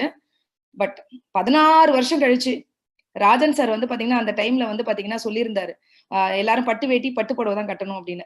அந்த பட்டு வேட்டி பட்டு புடவை கட்டிட்டு இந்த ட்ரிப்பு போயிருந்த போது அந்த இடத்துல என் கனவுகள் ரஷ்யால நிறைவேறுச்சு. உண்மையிலே என்னோட மேரேஜ் நான் கொஞ்சம் லேட்டா பண்ணியிருந்தா இப்படி எல்லாம் யோசிச்சிருப்பேன்ல, அந்த மாதிரி ஒரு இடத்துல நான் போட்டோ எடுத்தேன். ஸோ உண்மையிலே கனவுகள் வந்து பாத்தீங்கன்னா நனவாகிற இடம் வெஸ்டீஜ் மட்டும்தான். பூமியில் இருப்பதும் வானத்தில் பறப்பதும் அவரவர் எண்ணங்களே, நெஞ்சினில் துணவி இருந்தால் நிலவுக்கும் போய் வரலாம்னு சொல்லுவாங்கல்ல. உண்மையிலேங்க ஒரு துணிவோட நீங்க இந்த பிசினஸ சின்சியரா புடிச்சிட்டீங்கன்னா பாத்தீங்கன்னா, நாங்க வந்து பாத்தீங்கன்னா 2000 அடிக்கு மேல பறந்தோம். ஸோ இந்த இதெல்லாம் நான் மறக்க முடியாத மொமெண்ட்ஸ். 4,46,000 இந்தோனேஷியா போயிட்டு வந்தேன். 4,22,000 எல்லா ட்ரிப்புக்கும் என்னோட ஹஸ்பண்ட் கூட இருப்பாங்க. லண்டன். இந்த லண்டன்ல மறக்கவே முடியாத ஒரு நிகழ்வு எனக்கு நடந்தது. என்னன்னா, என்னோட ஃப்ரெண்ட ரொம்ப நாள் கழிச்சு ஸ்கூல் ஃப்ரெண்ட லண்டன்ல பார்த்தேன். சரிங்களா? அவள பார்த்த உடனேமே அவ கியூல நின்னுட்டு இருந்தா. அந்த மியூசியம் ஒண்ணு போயிருந்தோம். சோ அங்க வந்து பாத்தீங்கன்னா, அவள பார்த்த உடனே இறங்கிட்டு, "ஏய் எப்புட்றா இருக்க?" அப்படின்னு கேட்டேன். ஏன்னா, அவங்க ஹஸ்பண்ட் வந்து சூப்பர் சிங்கர்ல வந்து பாத்தீங்கன்னா, ரொம்ப ஒரு நல்ல ஒரு ப்ரொஃபஷனலான பாடகரா இருந்தாரு. சோ அதனால ஒரு ஷோக்காக அவ வந்திருந்தா. அவ என்ன இறங்குன உடனே என்ன தெரியுமா கேள்வி கேட்டா? "நீ என்னடி இங்கன்னு?" கேட்டா. எனக்கு அந்த வார்த்தை ரொம்ப வலிச்சுது. என்ன இப்படி கேட்கிறா இவ? "நீ எங்கடி இங்க?" அப்படின்ட்டு. நான் அவ்வளவு சந்தோஷமா அவள கேட்கிறேன். "எப்புட்றா இருக்க?" அப்படின்னு. அவ எப்படி இருக்கேன்னு கேட்கல. "நீ என்னடி இங்கன்னு?" கேட்டா. எனக்கு அந்த டைம் அவகிட்ட ஒண்ணு சொல்ல தோணுச்சு. "ஏய் நான் இப்ப ரொம்ப சூப்பரா இருக்கேன். நீ இங்க புரோகிராம் பண்றதுக்காக ஒரு காம்படிஷனுக்காக வந்திருக்கீங்க, புரோகிராம்க்காக வந்திருக்கீங்க. நான் லண்டன சுத்தி பார்க்க வந்திருக்கேன்னு சொன்னேன். சுத்தி பார்க்க வந்திருக்கேன்னு சொல்ற கட்ஸ் எனக்கு வெற்றி தான் ஃப்ரெண்ட்ஸ் குடுத்தது. சோ அதுக்கப்புறம் லண்டன் என்னோட car, dream car, Mercedes Benz. நான் சொன்னேன்ல நெறைய குழந்தைங்க தொட்டு பார்க்கிற ஒரு கார். இன்னைக்கு என் குழந்தைங்க அது உள்ள உட்கார்ந்துட்டு போயிட்டு இருக்கு. ஒரு மதரா நான் ரொம்ப பெருமையா நினைக்கிறேன். 44 லட்சம் அதுக்குள்ள மெர்சிடிஸ் பென்ஸ்.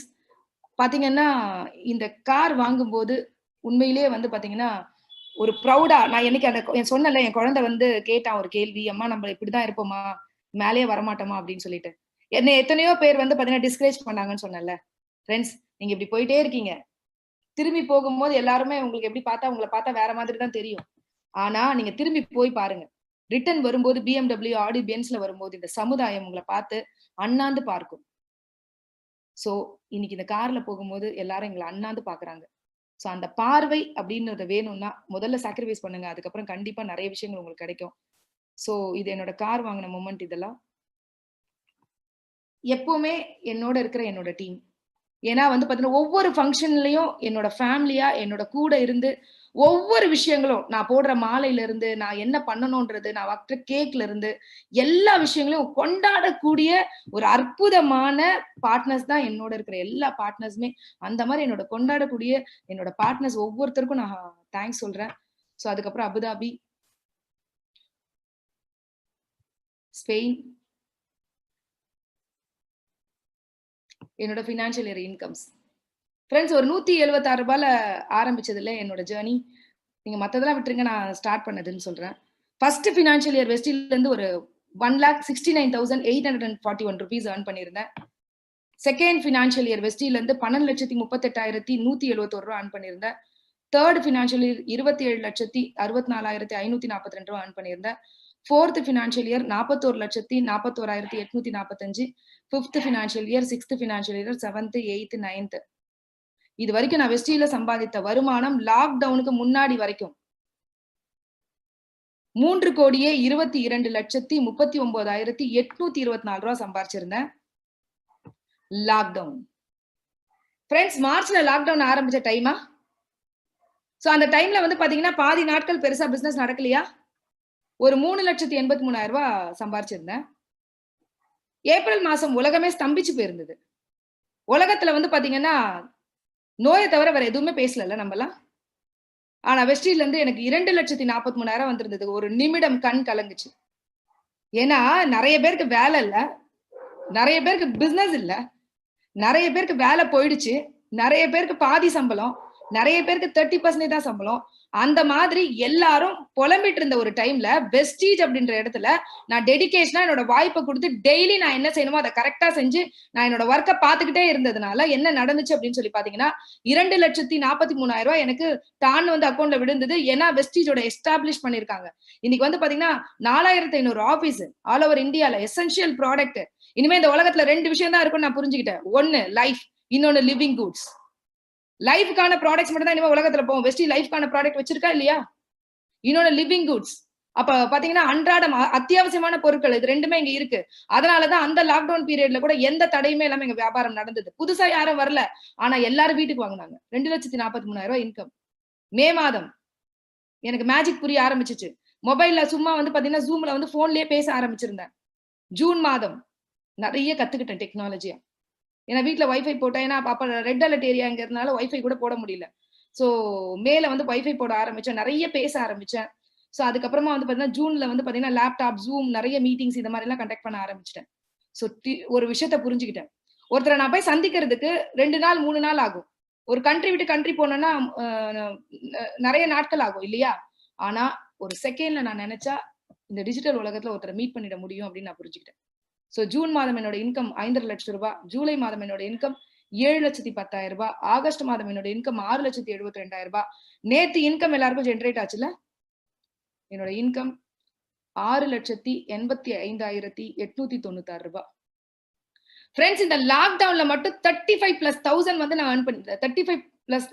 35 lakhs வந்து நான் பாத்தீங்கன்னா earn பண்ணிருக்கேன். யோசிச்சு பாருங்க ஃப்ரெண்ட்ஸ். இன்னைக்கு எத்தனை பேருக்கு பிசினஸ் இருக்கு? அவ வெஸ்டீஜை நம்ம எப்படி பாத்துக்கிட்டு இருக்கோம்? ஒரு சாதாரண பிசினஸா? நான் எப்பவுமே சொல்லுவேன், வெஸ்டீஜை நீங்க சின்சியரா எடுத்துக்கணுமா, இங்க 1 கோடி ரூபாய் போட்டதா நினைங்க. இங்க 1 கோடி ரூபாய் போட்டதா நினைச்சீங்கன்னா இந்த பிசினஸ் நீங்க சின்சியரா எடுத்துப்பீங்க. 1 ரூபாய் கூட போடாதான் நினைக்கிறீங்க தெரியுமா? அதனாலதான் இந்த பிசினஸ் சின்சியரா எடுத்துக்கல. நான் டே 1ல இருந்து இந்த பிசினஸ் சின்சியரா எடுத்தேன். ஏன் தெரியுமா? நான் என் குழந்தைக்கு ஸ்பெண்ட் பண்ண 30 லட்சம் இந்த பிசினஸ்ல போட்டதா நினைச்சுக்கிட்டேன். அதனாலதான் ஒரே ஒரு நாள் கூட வெஸ்டீஜ் இல்லாத நாட்களே கிடையாது ஃப்ரெண்ட்ஸ். நான் எதை வேணா மறந்துருக்கலாம், வெஸ்டீஜை மறந்ததே கிடையாது. நடுவுல கூட பாத்தீங்கன்னா எனக்கு ஒரு சின்ன ஆக்சிடென்ட், இந்த மூக்குல வந்து ஒரு சர்ஜரி பண்ணிருந்தாங்க. நிறைய பேருக்கு தெரியாது. சோ அந்த டைம் கூட ஆபரேஷன் தியேட்டர் போறதுக்கு முன்னாடி என்கிட்ட இந்த மெசேஜ் வந்திருக்கும். ஆபரேஷன் தியேட்டர் போனதுக்கு அப்புறம் என்கிட்ட இந்த மெசேஜ் வந்திருக்கும். இது என்னோட ஒரு சில லீடர்ஸ்க்கு மட்டும் தெரியும். இதை ஏன் இப்படி சொல்றேன் தெரியுமா?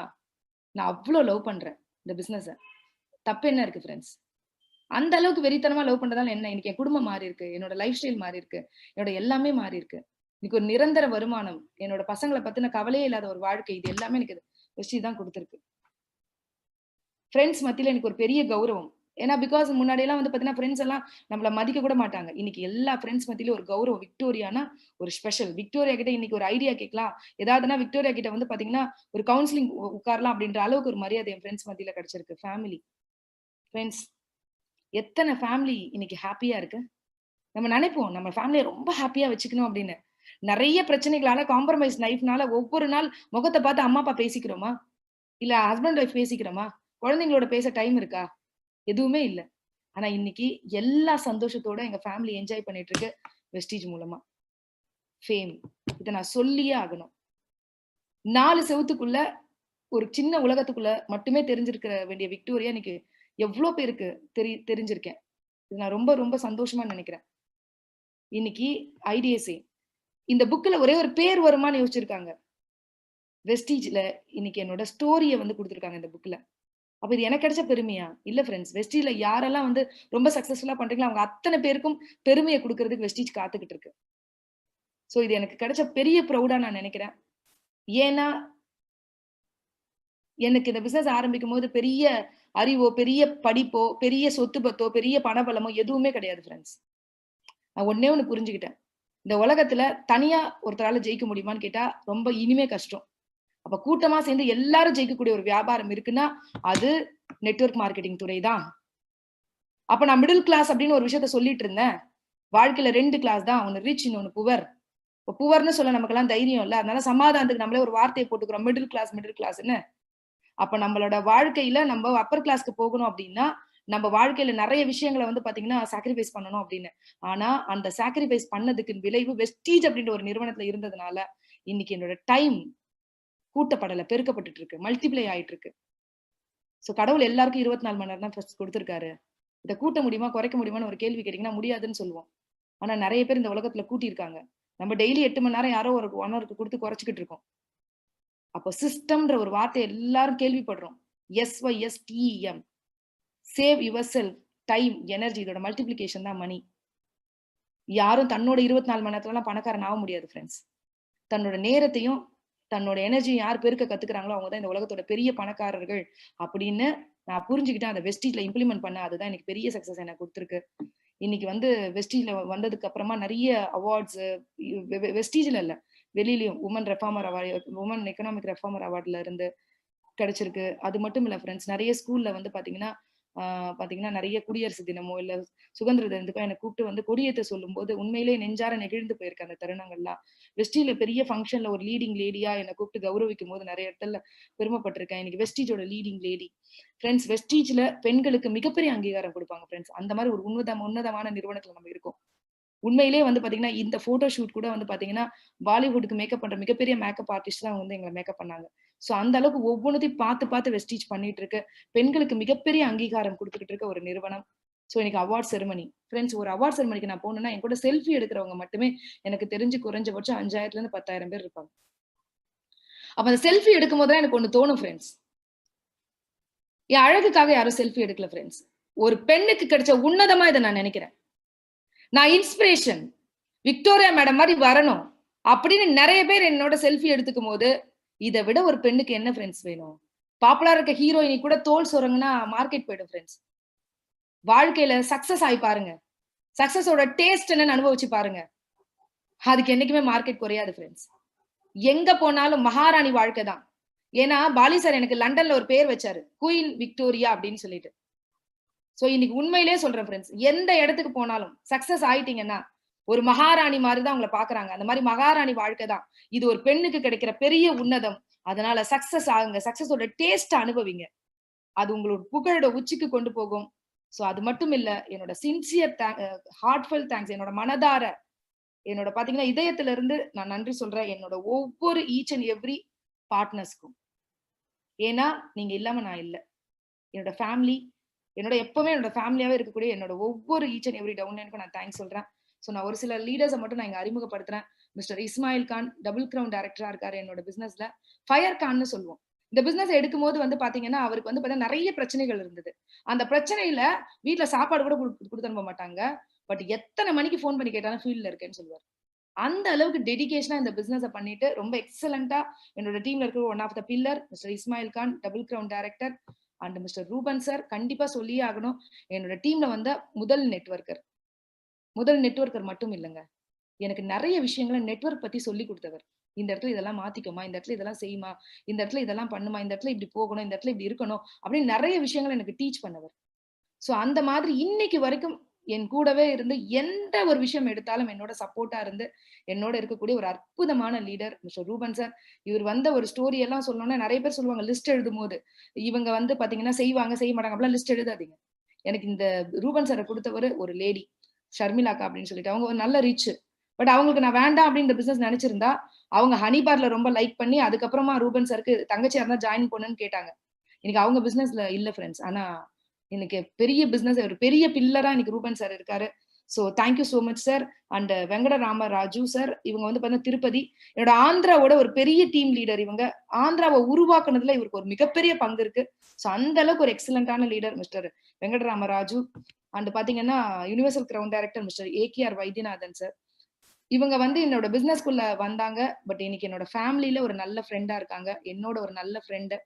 அது மட்டும் இல்ல, என்னோட அறிவு சார்ந்த நிறைய விஷயங்களுக்கு எனக்கு இன்னைக்கு வரைக்கும் சப்போர்ட் பண்ணிட்டு இருக்க என்னோட ஒரு நல்ல குட் ஃப்ரெண்டா ஒரு பெரிய ஜேர்னியை நோக்கி இன்னைக்கு போயிட்டு இருக்கோம் நாங்க.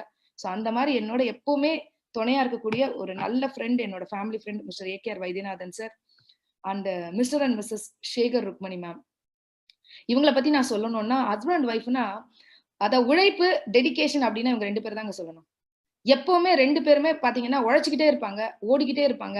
அந்த விஷயம் தான் இன்னைக்கு மிகப்பெரிய வெற்றியை உங்களுக்கு கொடுத்திருக்கு. ஒரு யுனிவர்சல் கிரவுன் டைரக்டரா கிருஷ்ணகிரியில இருக்காங்க. சோ வந்து பாத்தீங்கன்னா thank you so much ma'am. And mister Y Balaji sir, என்னோட ஒரு மெயின் பில்லர்னு இவரை சொல்லுவேன். ஒரு அற்புதமான மனிதர். அது மட்டும் இல்லைங்க, இவர் வந்து பாத்தீங்கன்னா இன்னைக்கு ஆந்திராவா இருக்கட்டும், கர்நாடகாவா இருக்கட்டும், இன்னைக்கு வந்து பாத்தீங்கன்னா கிருஷ்ணகிரியா இருக்கட்டும், ஒரு மிகப்பெரிய டீமை லீட் பண்ணிட்டு இருக்காரு. சோ வந்து பாத்தீங்கன்னா ரொம்ப வந்து நாலேஜ் உள்ள ஒரு பர்சன், ரொம்ப எக்ஸலண்டான ஒரு லீடர். எனக்கு வந்து பாத்தீங்கன்னா இவர் கிடைச்சது ஒரு பெரிய கிஃப்ட் தான். Thank you so much mister Balaji sir. And வந்து பாத்தீங்கன்னா என்னோட செல்ல ஃப்ரெண்டு என்னோட W செல்வி. ஏன்னா பணம் இருக்கும்போது நம்ம நிறைய ஃப்ரெண்ட்ஸை பார்ப்போம், பணம் இல்லாத போது நான் நிறைய நாள் வந்து சேலத்துக்கு போகும்போது என்கிட்ட காசு இருக்காதுங்க. 100 ரூபாய்லாம் எத்தனையோ நாள் எடுத்துட்டு போயிருக்கேன். அந்த 100 ரூபா திருப்பி கொண்டு வந்திருக்கேன். ஏன்னா நான் மகாராணி மாதிரி பார்த்து அனுப்புவோம். நான் எங்க அம்மா வீடுன்னு சொன்னா சேலம் தான் சொல்லுவேன். எனக்கு இன்னொரு அம்மா வீடு. என்ன அந்த அளவுக்கு பாத்துக்கிற ஒரு லீடர். என்னோட ஃபர்ஸ்ட் வந்து எல்ஓபி லைன் வந்து டபிள்யூ செல்வி மேடம் தான். இன்னைக்கு வரைக்கும் எனக்கு நல்ல தோழி. நான் என்ன சொன்னாலும் எஸ் தான். நான் நான் எனக்கும் அவள ரொம்ப பிடிக்கும். அவளுக்கும் என்ன ரொம்ப பிடிக்கும். அந்த மாதிரி எப்பவுமே ரொம்ப அந்யோன்யமா இருக்க Selvi ma'am, thank you so much ma'am. And Karpagam அக்கா, என்னோட ஒரு நல்ல ஐகான் அக்கா. அக்கா இனிஷியல் ஸ்டேஜ்ல வந்து அக்கா வந்தப்போ வந்து பாத்தீங்கன்னா ஃபர்ஸ்ட் ஒரு 500 ரூபாய் செக் வரும்போது அக்கா என்ன கூப்பிட்டு கேட்டாங்க. நான் சொன்னேன், பயங்கரமா சந்தோஷப்பட்டாங்க. 500 ரூபாய் செக்லாம் வந்திருக்குடி அப்படின்னு. உடனே நான் சொன்னேன் அக்கா கிட்ட, என்னக்கா 500 ரூபாய் செக்குக்கு இவ்வளவு சந்தோஷப்படுற? 1000 2000 வந்தா கூட எதுவுமே சொல்லலக்கா அப்படின்னு. அந்த அக்கா என்ன தெரியுமா சொன்னாங்க என்கிட்ட, விக்டோரியா, எனக்கு அக்கௌண்டே கிடையாதுரி, 500 ரூபாய் வந்திருக்கு, பெரிய பணமா இல்லையா அப்படின்னு. எனக்கு இந்த வார்த்தை தாங்க. இந்த பிசினஸ்ல நெட்வொர்க் எல்லாம் யாருமே வேணாம், பெரிய எல்லாம் யாருமே வேணாம். ரொம்ப ஆர்டினரி பீப்புள கூட ஒரு முதல்ல வரக்கூடிய அந்த சின்ன சின்ன வருமானத்துல பயங்கரமா எக்ஸைட் ஆவாங்க அப்படின்னு அக்காவை பார்த்து புரிஞ்சுக்கிட்டேன். அக்காவை பத்தின ஸ்பெஷாலிட்டி சொல்லணும்னா, அக்கா வந்து டைமண்ட் ஆகுற வரைக்கும், கிரவுன் ஆகுற வரைக்கும் என் கையை பிடிச்சிக்கிட்டே தான் இருப்பாங்க. எப்பவுமே என்ன விட்டுறாதடி, என்ன விட்டுறாதடி, விட்டுறாதடி அப்படின்னு. ஆனா கிரவுன் ஆனதுக்கு அப்புறம் அக்கா இன்னைக்கு வரைக்கும், அதாவது வந்து ஒரு இண்டிவிஜுவல் லேடியா எதுக்குமே எல்லாத்தையுமே என்னால பாத்துக்க முடியும், என்னால செய்ய முடியும். அக்கா கிட்ட எனக்கு ரொம்ப பிடிக்கும் இது. அந்த அளவுக்கு தன்னோட கட்ஸ்ல சூப்பரா பிசினஸ் பண்ணிட்டு இருக்க ஒரு எக்ஸலண்டான லேடி பாத்தீங்கன்னா கற்பகம் அக்கா. அதுக்கப்புறம் பாத்தீங்கன்னா ரவிச்சந்திரன் அப்பான்னு தான் சொல்வேன். சோ ரவிச்சந்திரன் சாரை பொறுத்த வரைக்கும் எங்களோட டீமோட யங்ஸ்டர் இவர் தான். சுறுசுறுப்பா இருப்பாரு எப்பவுமே. கிரவுண்ட் டைரக்டரா இருக்காரு. ரொம்ப ரொம்ப ஒரு எக்ஸலண்டான லீடர். அதுக்கப்புறம் மிஸ்டர் குமரவேல் சார் தாராபுரம். ரொம்ப டெடிகேஷனான லீடர். அதாவது தாராபுரத்துக்கு போகும்போது ஒரே ஒரு விஷயத்த மட்டும் தான் நான் யோசிச்சு போனேன். டிசிப்ளின் அப்படின்னா இவர்கிட்ட பார்க்கலாம். நான் தாராபுரத்துக்கு போகும்போது எதுவுமே கொண்டு போக மாட்டேங்க. என்ன மகாராணி மாதிரி வரவேத்து அந்த மீட்டிங் எடுத்து கரெக்டா நான் போகும்போது எல்லாத்தையும் பக்காவா ரெடி பண்ணி பக்காவா அனுப்பக்கூடிய ஒரு டிசிப்ளின் உள்ள ஒரு எக்ஸலண்டான லீடர் மிஸ்டர் குமரவேல் சார். அந்த உதயமூர்த்தி ரொம்ப திறமையான ஒரு பர்சன். சேலத்துல இருக்காரு. இவர் வந்து பாத்தீங்கன்னா கிரவுண்ட் டைரக்டரா இருக்காரு. சேலத்தோட ஒரு எக்ஸலண்டான லீடர். அண்ட் அகைன் வந்து பாத்தீங்கன்னா இமபூஷணம் பிரசாத். இவங்க வந்து பாத்தீங்கன்னா ஆந்திராவோட ஒரு பெரிய டீம் இவங்க தான் லீட் பண்ணிட்டு இருக்காங்க. சோ கிரவுண்ட் டைரக்டரா இருக்காங்க. திருப்பதியில இருக்காங்க. ரொம்ப எக்ஸலண்டான ஒரு லீடர். அதுக்கப்புறம் வந்து பாத்தீங்கன்னா நம்மளோட சாரி இவங்களோட பேர் வந்து ஹிமபூஷணனே போட்டுட்டாங்க. நம்ம Ramakrishna sir. Very very sorry Ramakrishna sir. Ramakrishna sir வந்து பாத்தீங்கன்னா உங்களுக்கு வந்து விஜயவாடால இருக்காங்க. ஒரு எக்ஸலண்டான ஒரு மீடியா பர்சன்ல இருந்து இங்க வந்து ரொம்ப சக்சஸ்ஃபுல்லா ரொம்ப எக்ஸலண்டா இந்த பிசினஸ் ரன் பண்ணிட்டு இருக்காரு. Thank you so much sir. And வந்து பாத்தீங்கன்னா மிஸ்டர் துர்கா ஸ்ரீனிவாசு, இவர் வந்து பாத்தீங்கன்னா காக்கிநாடால இருக்காரு. கிரவுண்ட் டைரக்டரா இருக்காரு. Thank you so much. And Krishna Reddy Tirupati crown director. Thank you so much. And Inbaraja Sasikala madam டெடிகேஷனான husband and wife and crown டைரக்டரா இருக்காங்க சென்னை. அண்ட் பாத்தீங்கன்னா கிருஷ்ணகிரியோட ஒரு பெரிய டீமோட லீடரா இருக்கிற மிஸ்டர் சிவகுமார் சார். ஒரு ரொம்ப எனர்ஜெட்டிக்கான ஒரு பர்சன் இவரு. சோ அதுக்கப்புறம் நம்மளோட மோகன் ஜெயலட்சுமி மேம் கிருஷ்ணகிரியில இருக்காங்க. ரொம்ப சக்சஸ்ஃபுல் லீடர். அண்ட் தென்றல் மகேஷ். தென்றல் மேம் வந்து இந்த பிசினஸ் சூப்பரா பண்ணிட்டு இருக்காங்க.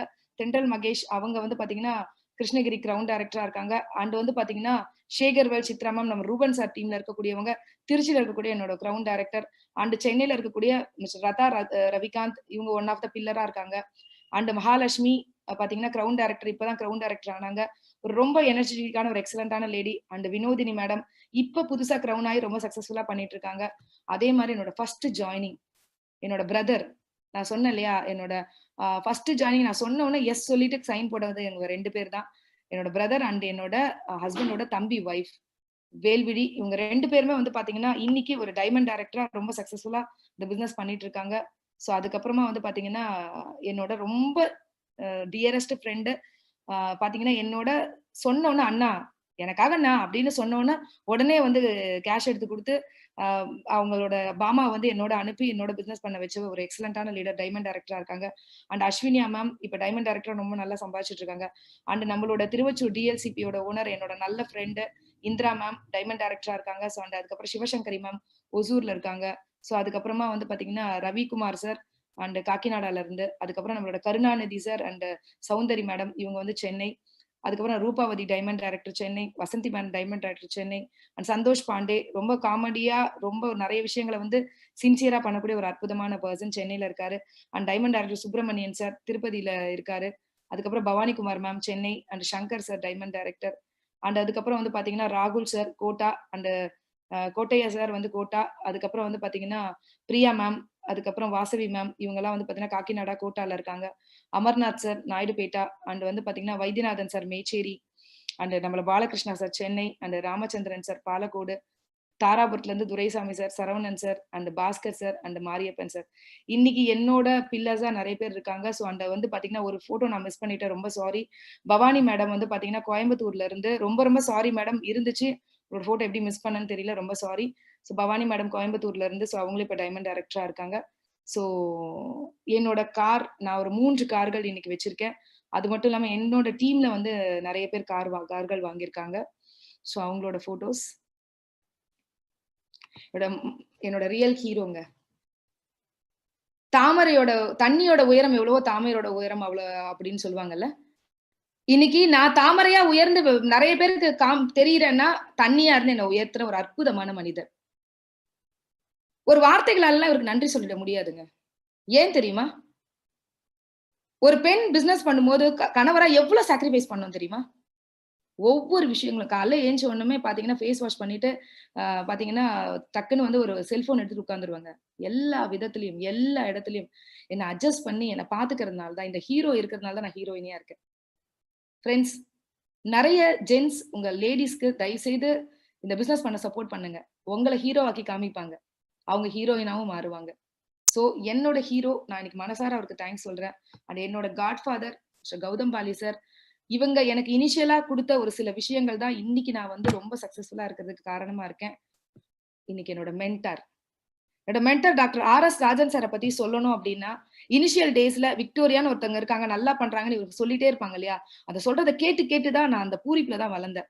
இன்னைக்கு வரைக்கும் ஒரு நல்ல ஒரு அப்ளைனா நிறைய விஷயங்களை என்ன கைட் பண்ணி, நான் எந்த இடத்துல தப்பு பண்றேன், எந்த இடத்துல சரியா பண்றேன் அப்படின்னு சொல்றது மட்டும் இல்ல, இவரை பார்த்து நான் பிரமிக்கிற விஷயம் என்ன தெரியுங்களா? இவரோட உழைப்பு. ஒரு நிமிடம் கூட இவர்கிட்ட ரெஸ்டே பார்க்க முடியாதுங்க. எவ்வளவு தூரம் கார் ஓட்டிட்டு வந்தாலும் மீட்டிங் அவ்வளவு சிறப்பா பண்ணுவாரு, அவ்வளவு எனர்ஜியா பண்ணுவாரு.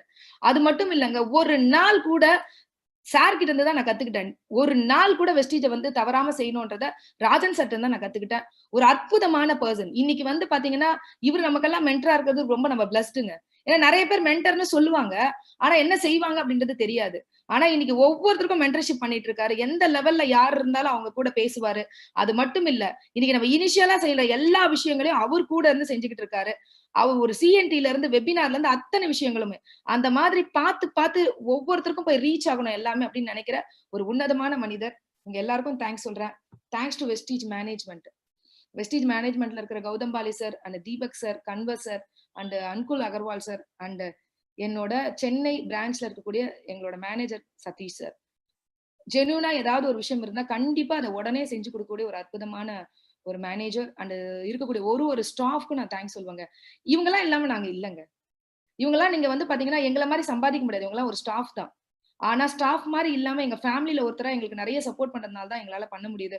அதே மாதிரி திருச்சியில இருக்க அரவிந்த் சார், எப்ப கேட்டாலும் எஸ் மேடம் நான் என்ன பண்ணணும்னு கேட்கிற ஒரு அற்புதமான ஒரு மேனேஜர். அந்த திருச்சியில இருக்கக்கூடிய பர்சன்ஸ், அண்ட் கேரளால இருக்கக்கூடிய ஜெனீஷ் சார், இந்த மாதிரி எல்லாருமே, பெங்களூர்ல இருக்கக்கூடிய வாசிம் சார், எல்லாருமே மிகப்பெரிய சப்போர்ட்ல தான் இருக்காங்க. அது மட்டும் இல்ல, எங்களுக்கு கிடைச்ச ட்ரைனர்ஸ். ஃபர்ஸ்ட் ஆஃப் ஆல் முதல்ல பிரவீன் சாருக்கு நான் ரொம்ப தேங்க்ஸ் சொல்றேன். பிரவீன் சாரோட எங்களோட நட்பு வந்து அரௌண்ட் ஒரு 8 இயர்ஸ் இருக்கும். இங்க உள்ள வரும்போது நான் பிரவீன் சார் பிரம்மாண்டமா அவரை பார்த்துட்டு இருக்கேன். அன்னையில இருந்து இன்னைக்கு வரைக்கும் எந்த சப்போர்ட் கேட்டாலும் உடனே எஸ் மேடம் அப்படின்னு எனக்கு ஒரு நல்ல ஒரு பிரதரா சப்போர்ட் பண்ணிட்டு இருக்க ஒரு அற்புதமான மனிதர். அதே மாதிரி அசோக் சாரை பொறுத்த வரைக்கும் சொல்லணும்னா ஒரு ட்ரைனிங் மாதிரி இன்னொரு ட்ரைனிங் இருக்காதுங்க. எப்பவுமே வந்து தன்னை வந்து வளர்த்துக்கிட்டே இருக்கணும் அப்படின்னு சொல்லி நினைக்கக்கூடிய ஒரு லீடர். இந்த மாதிரி ஒரு ட்ரைனர்ஸ் எல்லாம் கிடைச்சிருக்கிறதுனால தான் நம்ம எல்லாம் வந்து இன்னுமே நல்ல சிறப்பா இந்த பிசினஸ் பண்றோம். ஒவ்வொரு விஷயத்தையும் புதுமையா கொடுக்கறது இல்லாம எந்த சப்போர்ட் கேட்டாலும் எப்பவுமே செஞ்சு தரக்கூடிய ஒரு லீடர். அதே மாதிரி மோகன் சார் அக்ரில வந்து அவர் வந்ததுக்கு அப்புறம் இன்னைக்கு பிசினஸ் வந்து பெரிய லெவல்ல வந்து இன்னைக்கு இம்ப்ரூவ் ஆயிட்டு இருக்கு. ரேஷ்மா மேம் இன்னைக்கு வந்து பாத்தீங்கன்னா அவங்க பியூட்டிஷியன் இதுல அந்த மாதிரி நிறைய இவங்க ட்ரைனர்ஸும் இருக்கிறதுனாலதான் நிறைய சக்சஸ்ஃபுல்லா பண்ண முடியுது. ஸோ அதனால வெஸ்டீஜ் மேனேஜ்மெண்ட்ல இருக்க எல்லாருக்கும் தேங்க்ஸ் சொல்றேன். இன்னைக்கு என்னோட பொருளாதாரம் மிகப்பெரிய லெவல்ல வளர்ந்திருக்கு. எதை நினைச்சாலும் என்னால வாங்க முடியும், எதை நினைச்சாலும் என்னால செய்ய முடியும் அப்படின்ற ஒரு பெரிய பொருளாதார வளர்ச்சின்றது இன்னைக்கு வெஸ்டீஜ் தான் எனக்கு கொடுத்திருக்கு. வாழ்க்கையை என்ஜாய் பண்ணிட்டு இருக்கேன் ஃப்ரெண்ட்ஸ். இந்த லைஃப் எனக்கு கொடுத்தது வெஸ்டீஜ் தான். எண்டுனா மீட்டிங்கோட எண்ட் இல்லைங்க, எல்லா முடிவுலயும் ஒரு ஆரம்பம் இருக்கும்ல. இன்னைக்கு இந்த மீட்டிங்கோட முடிவு யாரெல்லாம் பிசினஸ் இன்னும் சின்சியரா பண்ணாம இருக்கீங்களோ அவங்களுக்கு ஆரம்பமா இருக்கட்டும். யாரெல்லாம் இந்த பிசினஸ் இன்னும் எடுக்கலையோ எடுக்கிறதுக்கு ஒரு ஆரம்பமா இருக்கட்டும். யாரெல்லாம் இந்த பிசினஸ்ல வந்து பாத்தீங்கன்னா சாதாரணமா பண்ணிட்டு இருக்கீங்க இன்னும் சிறப்பா பண்றதுக்கு ஒரு ஆரம்பமா இருக்கட்டும். யாரெல்லாம் சிறப்பா பண்ணிட்டு இருக்கீங்களோ அதுல இருந்து இன்னும் ஜெட் வேகம் எடுக்கிறதுக்கு ஒரு ஆரம்பமா இருக்கட்டும். ஒருவேளை என்னோட எம்டிஎம் என்னோட ஸ்டோரி உங்களை இந்த இடத்துல ஆரம்பிக்க வைக்கிறதுக்கு இந்த எண்ட் உதவுச்சுன்னா ரொம்ப சந்தோஷமா இருக்கும். யோசிச்சு பாருங்க ஃப்ரெண்ட்ஸ், நம்மளோட ரிட்டைர்மெண்ட் லைஃப் ரொம்ப பீஸ்ஃபுல்லா இருக்க போதா? நம்மளே நம்ம ஒரு கேள்வி கேட்டுப்போம். அப்போ இன்னைக்கு வாழ்ற வாழ்க்கைக்கே என்ன பண்றதுன்னு தெரியல ஃப்ரெண்ட்ஸ். அப்ப நம்ம ரிட்டைர்மெண்ட் லைஃப்பை பத்தி யோசிக்கணுமா வேண்டாமா? நிறைய பெண்களுக்கு நான் ஒரு விஷயத்த சொல்வேன். அம்மா அப்பாவை சார்ந்திருந்தீங்க சந்தோஷம், ஹஸ்பண்டை சார்ந்திருந்தீங்க கௌரவம், பிள்ளைங்களை சார்ந்திருக்காதீங்க. பெண்ணுக்கு மட்டும் இல்ல, எல்லாருக்கும் தான். சோ உங்களை குழந்தைங்களை வளர்க்குற மாதிரி இங்க ஒரு 6 பேரை வளர்த்துருங்க குழந்தைங்களா நினைச்சு, லவ் கொடுத்து. அந்த 6 பேரை வளர்த்துட்டு அவங்க குழந்தைங்க உங்களுக்கு என்ன பண்ணுவாங்கன்னு தெரியாது ஃப்ரெண்ட்ஸ். ஆனா இந்த 6 குழந்தைங்களை வளர்த்துட்டீங்கன்னா அந்த 6 குழந்தைகள் உங்களையும் காப்பாத்திக்கும், உங்களோட அடுத்தடுத்த ஜென்ரேஷனையும் காப்பாத்திக்கும். சோ உங்களோட இந்த மீட்டிங்கோட எண்ட் உங்களோட ஒரு ஆரம்பமா இருந்ததுன்னா, நான் இதை எம்டிஎம் பண்ணதுக்கு ஒரு பெரிய அர்த்தம் இருக்கும்னு நான் நினைக்கிறேன். வெஸ்டீஜ் அப்படின்னாலே என்னங்க, ஃபாலோ த ஃபுட் பிரிண்ட்ஸ்ன்னு சொல்லுவாங்க. கரெக்டா? அடித்தடங்களை விட்டு செல்லுதல். இன்னைக்கு நிறைய பேர் என்னை பத்தி சொல்லும் போது சந்தோஷமா இருக்கும், உங்களை ஃபாலோ பண்றேன் மேடம் அப்படின்னு சொல்லிட்டு. இன்னைக்கு உங்களை நீங்க ஒரு கேள்வி கேட்டுக்கங்க, உங்களை எத்தனை பேர் ஃபாலோ பண்ண போறாங்க? நீங்க எப்படி ஃபாலோ பண்ணக்கூடிய ஒரு பர்சனா, உங்களை ஃபாலோ பண்றவங்களா ஒரு இன்ஸ்பிரேஷனா நீங்க எப்ப மாற போறீங்க? சோ அதுக்கான களம் தான் உங்க கையில கிடைச்சிருக்கு. Life is beautiful. என்னோட லைஃப் ஸ்டோரியை சொல்லிட்டேன். உங்களோட லைஃபை பியூட்டிஃபுல்லா ஆரம்பிங்க இன்னையில இருந்து. Dreams are precious, so are the dreamers. கனவுகள் இருந்தது ரொம்ப ப்ரீஷியஸ் தாங்க. அப்ப கனவு காண்றவங்களும் தானே ஃப்ரெண்ட்ஸ். கனவு காணும் வாழ்க்கையாவும் கலைந்து போகும் கோலங்கள் அப்படின்னு ஒரு பாட்டு கேட்டிருக்கீங்களா? என் வாழ்க்கை கூட அப்படிதான் இருந்தது ஃப்ரெண்ட்ஸ். என்ன கனவு கண்டாலும் நமக்கெல்லாம் எங்க நடக்கும் அப்படின்னு தான் நினைச்சிட்டு இருந்தேன். ஆனா இன்னைக்கு ஒரு விஷயம் புரிஞ்சிருக்கு. ஒரு விதைக்குள்ளே அகப்பட்ட ஆலமரம் கண் விழிக்கும், அதுவரை பொறுமனமே. நான் விதைக்குள்ள அகப்பட்ட ஆலமரம் தான். இன்னைக்கு கண்ணை விழிச்சு இன்னைக்கு பெரிய சக்தியா உருவாகி எனக்கு கீழே விழுதுகள் வந்து அவங்க கீழே விழுதுகள் போயிட்டு இருக்கு. இன்னைக்கு ஒரே ஒரு விஷயத்துக்காக சந்தோஷப்படுறேன். எதுக்கு தெரியுமா? இந்த உலகத்துல நான் பிறந்து இந்த உலகத்துல சாதாரணமா நான் போயிருப்பேன். ஆனா இந்த உலகத்துல பிறந்து இன்னைக்கு எத்தனையோ பேரோட வாழ்க்கைய மனசை டச் பண்ற ஒரு இடத்துக்கு நான் போயிருக்கேன் இல்லையா? இந்த பெரிய உன்னதம். அது மட்டும் இல்ல, எத்தனையோ பேரோட கனவுகளை தட்டி எழுப்புறேன். எத்தனையோ பேரோட கனவுகளை அடைய வைக்கிறதுக்கு ஒரு சின்ன கருவியா இருக்கேன். சோ இப்ப கனவு காணுன்றதே வந்து பாத்தீங்கன்னா ரொம்ப சந்தோஷம்னா, கனவு காண்றவங்க ரொம்ப மிகப்பெரிய பாக்கியவான்கள். சோ கனவு நிறைய காணுங்கள். அதை அடையறதுக்கான ஒரு இடத்துக்கு தான் வந்திருக்கீங்க. சோ அதுக்காக உங்களை ப்ரிப்பேர் பண்ணுங்க. எல்லாரும் வின் பண்ணலாம். சோ ஒன்ஸ் அகைன் என்னோட டாடி ஜீசஸ்க்கு நான் தேங்க்ஸ் சொல்றேன். சோ இங்க எம்டிஎம்ல உட்கார்ந்து இருக்கிற ஒவ்வொரு நபருக்கும் நான் தேங்க்ஸ் சொல்றேன். அது மட்டும் இல்ல, என்ன மோட்டிவேட் பண்ணிட்டு இருக்க என்னோட ஒவ்வொரு கிராஸ் லைன்ஸ். இன்னைக்கு காலையில கூட எல்லாருமே எனக்கு கால் பண்ணி விஷ் பண்ணாங்க.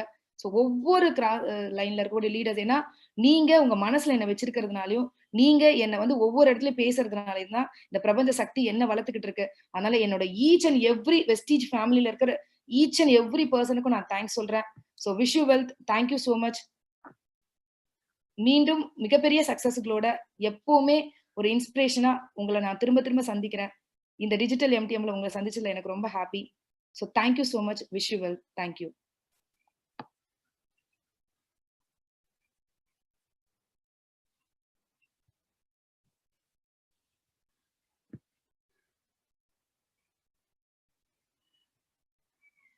Ashok sir, Ashok sir.